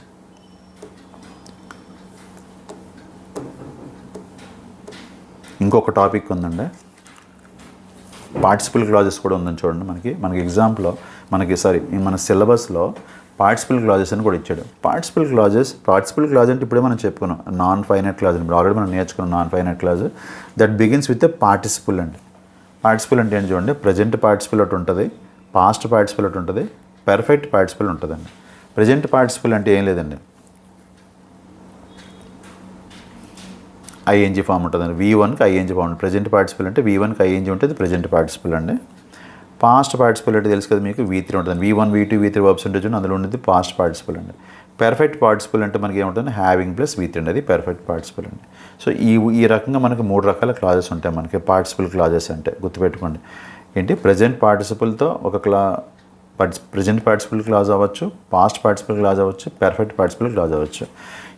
ఇది యొక్క పని ఏంటంటే అండ్ యాడ్వర్బ్ ఒక యాడ్వర్బ్గా పనిచేస్తాయండి. గివింగ్ ఇన్ఫర్మేషన్ అబౌట్ టైం చెప్పినది యాడ్వర్బ్ క్లాస్ ఏం చేస్తాయి, టైం కానీ, రీజన్ కానీ, కండిషన్ కానీ, రిజల్ట్ కానీ, మేనర్ కానీ తెలియజేస్తాయి. Unlike A finite class, A participle class does not have a finite verb. గుర్తుపెట్టుకోండి, ఈ పార్టిసిపల్ క్లాస్లో మనకు ఫైనైట్ వర్బ్ ఉండదు, ఎందుకంటే టైం తెలియజేది, టెన్స్ చెప్పదు. ఓకే, చూడండి ఎగ్జాంపుల్ చూడండి. First one present participle clause చూడండి. ఇక్కడ ప్రజెంట్ పార్టిసిపల్ అంటే చెప్పినది V1కి ఐఎన్జీ పెడితే అది ప్రజెంట్ పార్టిసిపల్ అవుతుంది. చూడండి, ఇంత మనం ఆల్రెడీ చెప్పుకున్న walking along the road, he found a wallet. Smiling happily she greeted us. ఆనందంగా నవ్వుతూ ఆమె మమ్మల్ని గ్రీట్ చేసింది. సీయింగ్ ద పోలీసుని చూస్తూ థీఫ్ ర్యాన్ అవే, పారిపోయాడు. వర్కింగ్ హార్డ్, కష్టపడి హీ బికేమ్ సక్సెస్ఫుల్, విజయవంతం అయ్యాడు. కష్టపడి పనిచేసి ఆయన విజయవంతం అయ్యాడు. సో ఇవన్నీ కూడా ప్రజెంట్ పార్టిసిపల్ చూడండి. స్మైలింగ్, సీయింగ్, వర్కింగ్, వాకింగ్ అని వచ్చాయి. నెక్స్ట్ వన్ చూడండి, పాస్ట్ పార్టిసిపల్ క్లాస్ చూడండి. Built in 1990, the house is still strong. ఇక్కడ చూడండి, build this is V1 form, built V2 form, V3 form కూడా బిల్ట్ అండి. సో ఇక్కడ ఇది వాడుతున్నాం మనం, V3 ఫామ్ వాడుతున్నాం. బిల్ట్ ఇన్ 1890లో కట్టబడి, the house is still strong, ఇంకా బలంగా ఉంది. అలాగే డిఫీట్ ఇన్ ద మ్యాచ్లో ఓడిపోయి, ద టీమ్ రిటర్న్ హోమ్, ఇంటికి వెళ్ళిపోయింది. Return by Shakespeare, the play is famous. షేక్స్పియర్తో రాయబడిన ఆ ప్లే ప్రఖ్యాతిగాంచింది. Surrounded by mountains, the village is beautiful. మౌంటైన్స్తో ఆవరించబడి, ద విలేజ్ ఈజ్ బ్యూటిఫుల్. మౌంటైన్స్తో ఆవరించబడిన విలేజ్ చాలా అందంగా ఉంది అని చెప్పడం అని. చూడండి, built V3 form, defeated V3 form, right, wrote, return V3 form, surrounded right. ఇవన్నీ కూడా ప్యాసివ్ ఫామ్లో ఉంటాయి, చూసుకోండి అన్నీ కూడా. చూడండి, these clauses often have a passive meaning. చూడండి, రాయలేదండి, రాయబడి, కట్టబడి, వాడబడి, రాయబడి, ఆవరించబడి. ఓకే, రైట్, ఇవన్నీ ప్యాసివ్ మీనింగ్ ఉంటాయి. రైట్, నెక్స్ట్ వన్ చూడండి, పర్ఫెక్ట్ పార్టిసిపల్ క్లాస్. చెప్పాను కదా, పర్ఫెక్ట్ పార్టిసిపల్ అంటే హ్యావింగ్ ప్లస్ V3 వాడాలని దీనికి. చూడండి, having finished his homework he went to bed. Homework పూర్తి చేసుకున్నాక అతను పడుకున్నాడు. Having completed the project they celebrated. Project complete చేసిన తర్వాత వాళ్ళు సెలబ్రేట్ చేసుకున్నారు. హ్యావింగ్ ఈటెన్ డిన్నర్ పూర్తి చేసుకున్నాక వీ వాచ్డ్ ఏ మూవీ, మేము మూవీ చూసాం. చూడండి, ఇక్కడ మీనింగ్ ఏంటంటే it shows that one action happened before another. Okay, దీనికి ముందు ఈ యాక్షన్ అవుతుందన్నమాట. ఈ సబార్డినేట్ క్లాజ్ ఏదైతే ఉందో పార్టిసిపల్ క్లాజ్లో అది ముందు జరిగిపోతుంది. హ్యావింగ్ ఫినిష్డ్ ఈజ్ హోంవర్క్ పూర్తి చేసుకున్నాక ఇది జరిగిందనమాట. అలాగే ప్రాజెక్ట్ కంప్లీట్ చేసుకున్నాక వాళ్ళు సెలబ్రేట్ చేసుకున్నారు. అలాగే డిన్నర్ అయిన తర్వాత వాళ్ళు మూవీ చూసారని చెప్పడం అన్నమాట. ఇవన్నీ కూడా నాన్ ఫైనైట్ క్లాజెస్ అని గుర్తుపెట్టుకోండి. దీనివల్ల మనకి టైం కానీ టెన్స్ కానీ మారదు. ఇప్పుడు 3 చెప్పుకున్నాం, ప్రజెంట్ పార్టిసిపల్ అవ్వచ్చు, లేదంటే పాస్ట్ పార్టిసిపల్ క్లాజ్ అవ్వచ్చు, లేదనుకుంటే పర్ఫెక్ట్ పార్టిసిపల్ క్లాజ్ వచ్చి ఇవి కూడా నాన్ ఫైనైట్ క్లాజెస్. ఓకేనా. నెక్స్ట్ వన్ చూడండి, ఒక మెమరీ ట్రిక్ అండి. మనకి V1కి ఐఎన్జీ పెడితే ప్రజెంట్ పార్టిసిపల్ క్లాజ్ అవుతుంది. అదే V3 వాడితే పాస్ట్ పార్టిసిపల్ క్లాజ్ అవుతుంది. హ్యావింగ్ ప్లస్ V3 వాడితే పర్ఫెక్ట్ పార్టిసిపల్ క్లాజ్ అవుతుంది. ఓకేనా. ఒక రివిజన్ చేయడం కోసం జస్ట్ క్విక్ రివిజన్ కోసం ఎగ్జాంపుల్స్ ఇచ్చామండి. రన్నింగ్ ఫాస్ట్గా పరిగెత్తి హీ కాట్ ద బస్సును ఆయన క్యాచ్ చేశాడు. Okay. Broken by the storm. Okay. ఆ తుఫాన్లో ఇరిగిపోయి ఆ చెట్టు పడిపోయింది. Next having finish the exam పూర్తి చేసుకుని షీ లెఫ్ట్ ద హాల్, ఆ హాల్ విడిచి వెళ్ళిపోయింది. ఓకే. సో ఈ మూడింటికి ఎగ్జాంపుల్స్ అన్నమాట. క్విక్ రివిజన్ ఇది. ఓకే. లాస్ట్ చాప్టర్ అండి. సబ్జెక్ట్ అండ్ ప్రెడికేట్ కూడా మనకి ఇచ్చారండి అందులో సిలబస్లో, క్లాజెస్లో. ఇది వెరీ సింపుల్ టాపిక్ అండి. Subject and predicate are the 2 main parts of every sentence. 2 పార్ట్లు ఉంటాయి. ఒక సెంటెన్స్ 2 పార్ట్ కింద పెట్టి కొడితే వాటి సబ్జెక్ట్ ఇంకోటి ప్రెడికేట్ ఉంటుందండి. చూడండి, subject. The subject is the person, place, thing or idea that the sentence is about. It usually answers the question who or what. Okay. Subject అనేది పర్సన్ అవ్వచ్చు, ప్లేస్ అవ్వచ్చు, థింగ్ అవ్వచ్చు, అంటే ఐడియా అవ్వచ్చు. Okay. అది కర్త అంటాం తెలుగులో మనం. Okay.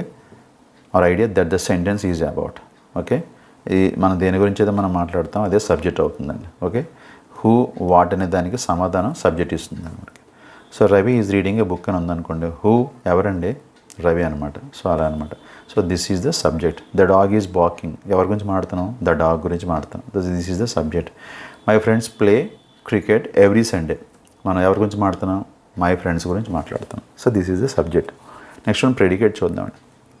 The predicate is the part of the sentence that tells us something about the subject. Subject గురించి చెప్తుందండి. అదేంటిది? ప్రెడికేట్ అనమాట. Okay. It always contains the verb and may also include the object, complement and other details. Subject తర్వాత మిగిలిన part అంతా కూడా predicated అండి. ఇక్కడ చూడండి. Ravi is reading a book. Ravi అనే subject, the remaining part is predicate. ఇందులో వర్బ్ ఉంటుంది, ఇంకా రిమైనింగ్ థింగ్స్ కూడా ఉంటాయి. The dog is subject, is barking, అరుస్తుంది. So the dog is subject, the remaining were predicate.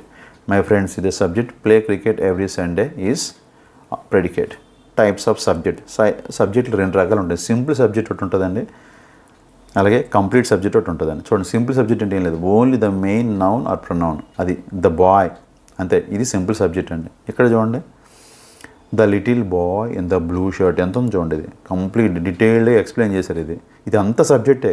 The little boy ఒకటే కదండి, the little boy in the blue shirt. Blue షర్ట్లో ఉన్న లిటిల్ బాయ్, బ్లూ షర్ట్ వేసుకున్న little boy is sleeping. So what is the subject here?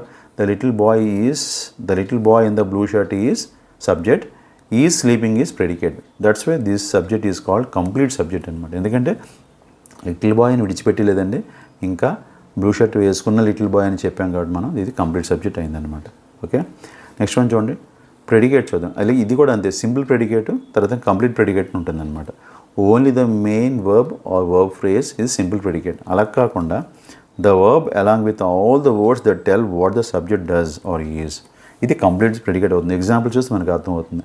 The little boy, this is the subject, but what is the predicate? Simple is sleeping, just నిద్రపోతున్నాడు అంతే ఇచ్చే information. ఇది simple predicate. ఇక్కడ చూడండి, the little bye ఈ sleeping on the sofa, ఇంకా డీటెయిల్గా ఇచ్చాను చూడండి. ఈ స్లీపింగ్ అంటే సింపుల్ ప్రెడికేట్, ఒక వర్బ్ మాత్రం ఉంది మనకి. ఇది హెల్పింగ్ వర్బ్, మెయిన్ వర్బే ఉంది. అలా కాకుండా మొత్తం ఇచ్చామండి. ఈ స్లీపింగ్ ఆన్ ద సోఫా, ఇదంతా కూడా మనకి ప్రెడికేట్ అవుతుంది. ఈజ్ దగ్గర నుంచి అవుతుంది మనకి, ఈ sleeping on the sofa.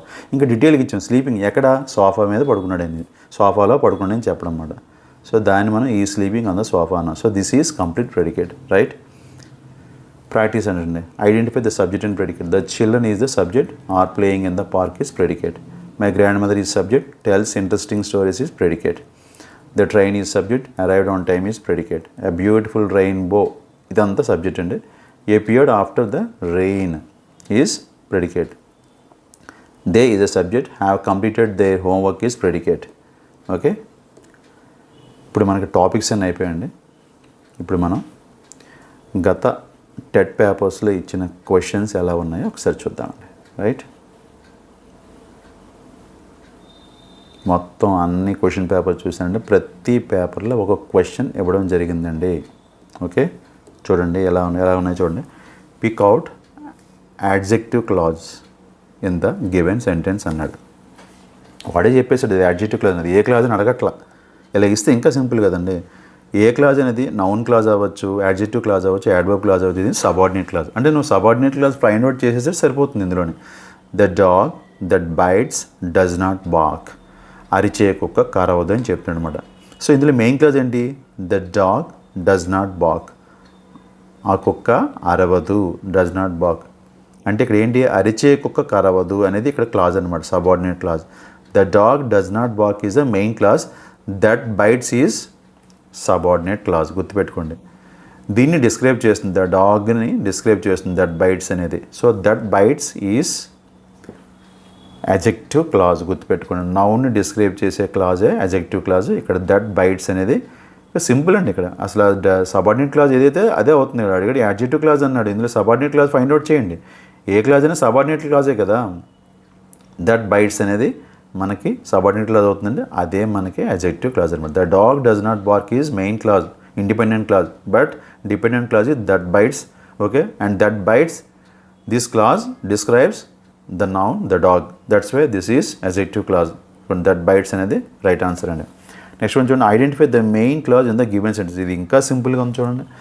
Main clause అంటే కనిపెట్టమండి. మనం ఎన్ని చూసామంటే ఇప్పుడు main clause. The town in which I live is very large. So what is the main clause here? The town is very large. ఆ టౌన్ చాలా పెద్దగా ఉంది. నేను నివసించే ఆ టౌన్ అని మరి అదనంగా మనకి ఏం చేస్తాం, మనం ఇక్కడ మనం సబార్డినేట్ క్లాజ్ యాడ్ చేస్తాం అనమాట. ఇక్కడ మనం ఏం అడిగాడు? మెయిన్ క్లాజ్ అడిగాడు. So the town is very large is the main clause. So first one is the right option. Next one చూడండి, identify subordinate clause in the given sentence. ఇక్కడ కూడా సబార్డినేట్ క్లాజ్ అడిగాడు. ఇందాక మెయిన్ క్లాజ్ అడిగాడు, ఇప్పుడు subordinate clause అడిగాడు. అ guest is unwelcome when he stays too long. ఇక్కడ చూడండి క్లియర్గా ఉందండి, సింపుల్గా. ఎ గెస్ట్ ఈజ్ అన్వెల్కమ్ ఎప్పుడు? When he stays too long. ఎక్కువ కాలం ఉండే గెస్ట్ని మనం ఎప్పుడు కూడా వెల్కమ్ చెప్పం. అటు రాకపోతేనే బాగుంటుంది అనుకుంటాం అన్నమాట. అలాంటి గెస్ట్లని వచ్చి అలా వెళ్ళిపోవాలి మన గెస్ట్లు. అంటే ఇంట్లో ఎక్కువ కాలం ఉండకూడదు మన దగ్గర.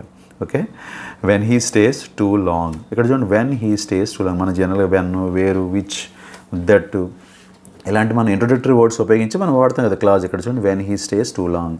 So when he stays too long is subordinate clause. Next చూడండి, pick out adverb clause in the given sentence. He advanced as far as he dared. He advanced as far as he dared. చూడండి, as far as he dared. ఆయన ధైర్యం చేసినంతకాలం, సాహసం చేసినంత వరకు అతడు advanced అవుతాడు. ఈ advanced as far as he dared. Advance అయ్యాడు. అతను ధైర్యం చూపించేంత వరకు, అవకాశం ఉన్నంత వరకు అతడు ఏం చేశాడు? అడ్వాన్స్ అయ్యాడు అని చెప్పామన్నమాట. ఇక్కడ చూడండి, as far as he dared. ఈ ఇంట్రడక్టివ్ వర్డ్ ఇక్కడ వాడాడు అనమాట, he dared. So this is subordinate clause. ఇది ఏదైతే సబార్డినేట్ క్లాజ్ ఉందో అదే మనకి యాడ్వర్బ్ క్లాజ్ అవుతుందన్నమాట. ఓకే, టు వాట్ ఎక్స్టెంట్ అనేది ఇక్కడ చెప్తుందన్నమాట. చూడండి, యాజ్ ఫార్ యాజ్ అనేది జస్ట్ ఇది కంజంక్షన్ మాత్రమే. As far as he dared ఇక్కడ కనబడుతుంది చూడండి. అడ్వాన్స్డ్ కాదండి, జస్ట్ వర్బ్ అంత ఇందులో మెయిన్ వర్బ్. ఈ అడ్వాన్స్డ్ యాజ్ ఫార్ కూడా కాదండి, as far as he dared. Okay, so this is the adverb clause, right? So second one is the right option. Next one, pick out sentence that has two independent clauses. ఇంకా simple అండి ఇది. He must not be late or he will be punished. Just ఇక్కడ conjunction ఒకటే ఇచ్చాడు. He must not be late or లేదా he will be punished. ఇక్కడ చూడండి, ఎలాంటి కంజంక్షన్ వాడేటప్పుడు అండ్ కానీ ఆర్ కానీ వాడాడు అనుకోండి, ఇలాంటి కంజంక్షన్ వాడేటప్పుడు రెండు మనకు మెయిన్ క్లాజులు ఉంటాయండి. ఓకే, ఇక్కడ చూడండి, he confessed that he was guilty. ఇది సబార్డినేట్ క్లాజ్ అండి. ఇది మెయిన్ క్లాజ్, ఇది subordinate clause. How long I shall stay is doubtful. How long I shall stay. Okay, ఇదేమవుతుంది? ఇది సబార్డినేట్ క్లాజ్ అవుతుంది. సో ఇది కూడా మనకి రెండు మెయిన్ క్లాజులు లేవు. He asked why I came. Why I came అనేది సబార్డినేట్ క్లాజ్ అండి. ఇక్కడ కూడా ఒకటే ఉంది మెయిన్. ఇక్కడ మనకి ఒకే మెయిన్ క్లాజ్ ఉంది, ఇక్కడ ఒకటే మెయిన్ క్లాజ్ ఉంది. ఓకే, ఇక్కడ కూడా ఒకటే మెయిన్ క్లాజ్ ఉంది మనకి. So he must not be late is one main clause. Another main clause is he will be punished. Okay, he must not be late, he will be punished. Both clauses are main clauses, both clauses are independent clauses. So two independent clauses ikkada unnai. So first one is the right option. Okay, so ikkada is doubtful anedi idi manaki main clause avutundi. How long I shall stay anedi em avutundi, idi manaki subordinate clause అవుతుంది. ఈ మూడిట్లో మనకి subordinate clauses ఉన్నాయి. ఒక్క ఇందులోనే మనకి రెండు main clauses ఉన్నాయి, independent clauses. Okay, right. Next one చూడండి, choose a sentence that contains a non defining relative clause. ఇక్కడ వచ్చింది నాన్ డిఫైనింగ్ రిలేటివ్ క్లాజ్. చెప్పుకున్నాం కదా, నాన్ డిఫైనింగ్ రిలేటివ్ క్లాజ్ అంటే ఎక్స్ట్రా ఇన్ఫర్మేషన్ ఇస్తుంది, అలాగే కామాలు పెడతాం. ఇక్కడ చూడండి కామాలు పెట్టేది ఏదో చెప్పండి, ఒకే ఒకటి ఉందండి. ఇక్కడ చూడండి ఇది కామాలు లేవు, దీనికి కామాలు లేవు, దీనికి కూడా కామాలు లేవు. దీనికి ఒక my brother has gone to America. ఎవరో చెప్పేసావు మై బ్రదర్ అని, ఇంకా మన ఇన్ఫర్మేషన్ మనకి ఇన్ఫర్మేషన్ అక్కర్లే, ఎక్స్ట్రా ఇన్ఫర్మేషన్ అక్కర్లేదు. కానీ ఇక్కడ ఇచ్చాం మనం who is a doctor, extra information add చేసాం. ఇది ఎసెన్షియల్ ఇన్ఫర్మేషన్ కాదు, ఇది extra information. So this is non defining relative clause. Defining relative clause అయితే ఏం చెప్తాం మనం, కామాలు ఉండవు దానికి, అలాగే ఎసెన్షియల్ ఇన్ఫర్మేషన్ ఇస్తాం మనం. కానీ ఇక్కడ మాత్రం అదనంగా ఇన్ఫర్మేషన్ ఇచ్చాం, కామాలు కూడా తగిలించాం. So this is non defining relative clause అండి. సో ఇంక మిగతావి ఏం చూడాల్సిన అవసరం లేదండి మనకి. ఓకే, నెక్స్ట్ వన్ చూడండి. ఇది అసలు క్లాజే లేదు, జస్ట్ ఇది ఇండిపెండెంట్ క్లాజ్ వాడు ఇచ్చాడు, హ్యాస్ టు గాన్ టు అంటారు. ఓకే, ఇది రాంగ్ అండి. My brother is a doctor, this is just independent clause, దీనికి ఏ పక్కనే లేదు, ఒక సెంటెన్స్ అంతే, statement. My brother is a doctor but he has gone to America. రెండు మెయిన్ క్లాజ్లు ఉన్నాయండి. My brother is a doctor but కానీ he has gone to America. ఇక్కడ రెండు మెయిన్ క్లాజ్లు ఉన్నాయి. కానీ మనకి ఇక్కడ ఏం కావాలి, నాన్ డిఫైనింగ్ రిలేటివ్ క్లాజ్ అంటే ఒక మెయిన్ క్లాజ్ ఉండాలి, ఒక సబార్డినేట్ క్లాజ్ ఉండాలి. ఇక్కడ మెయిన్ క్లాజ్ ఏంటి, my brother has gone to America is main clause, who is a doctor is a subordinate clause. Okay, ఇది అదనంగా ఇన్ఫర్మేషన్ ఇచ్చాం, ఎక్స్ట్రా ఇన్ఫర్మేషన్ ఇచ్చాం, ఎడిషనల్ ఇన్ఫర్మేషన్. కాబట్టి ఇక్కడ ఏం చేసామంటే కామాలు కూడా పెట్టాం. So this is the right one. Next one చూడండి, pick out the main clause in the given sentence. ఇంకా హ్యాపీ కదండి ఇది. అన్లెస్ యూ కీప్ క్వైట్, ఇది కండిషనల్ క్లాజ్ అండి ఇది. Okay, unless you keep quiet, నువ్వు సైలెంట్గా ఉంటే తప్ప, సైలెంట్గా ఉండాలి, లేదంటే యూ విల్ బీ పనిష్డ్, తప్పనిసరిగా నువ్వు పనిష్ చేయబడతావు. So this is the main clause, you will be punished. Okay, ఎక్కడ ఉంది చూడండి, you will be punished. Unless you keep quiet అనేది ఏంటిది, subordinate clause. You keep quiet కాదు, unless you will be punished కూడా లేదు ఇక్కడ. Okay, you will be punished is main clause, right. Next one చూడండి, identify the conditional sentence in the following. If you pass the exam you will get a certificate. గుర్తుపెట్టుకుని zero కండిషన్లో రెండు V1 ఫామ్లో వచ్చాయి మనకి. ఒకసారి వెనక్కి వెళ్ళి చూడండి కావాలంటే వీడియో. జీరో కండిషన్లో రెండు V1 వస్తాయి. ఓకే, నెక్స్ట్ వన్, ఫస్ట్ టైప్లో ఏమొస్తాయి మనకి, ఫస్ట్ సింపుల్ ప్రెజెంట్ టెన్స్ వస్తుంది, తర్వాత కండిషన్లో సింపుల్ ప్రెజెంట్ టెన్స్ వస్తుంది, తర్వాత విల్ ప్లస్ V1 వస్తుంది ఫస్ట్ టైప్లో. సెకండ్ టైప్లో V2 వస్తుంది, ఇక్కడ వుడ్ ప్లస్ V1 వస్తుంది. థర్డ్ టైప్లో హ్యాడ్ ప్లస్ V3 వచ్చి ఇక్కడ ఏమొస్తుంది మనకి, వుడ్ హ్యావ్ ప్లస్ V3 వస్తుంది. గుర్తుపెట్టుకోండి. ఓకేనా, ఒకసారి వెరిఫై చేసుకోండి బ్యాక్ వెళ్ళి. జీరో కండిషనల్ రెండు V1లు వస్తాయండి. ఇక్కడ రెండు V1 లేదు, ఇక్కడ V1 వచ్చింది, ఇక్కడ మాత్రం విల్ ప్లస్ V1 వచ్చింది, will get will plus V1 వచ్చింది. ఫస్ట్ టైప్ ఏంటి చెప్పుకున్నాం కదా, ఫస్ట్ టైప్లో V1 రావాలి, విల్ ప్లస్ V1 రావాలి. ఇక్కడ వచ్చిందండి, this is the first type. Second type కాదు, థర్డ్ టైప్ కాదు, జీరో కండిషనల్ కూడా కాదు. So this is the first conditional అండి. You will pass, if you pass the exam you will get a certificate. Okay, this is the first conditional, right. Next one చూడండి, identify the sentence with a noun clause. ఇందులో noun clause ఏంటో చూడండి.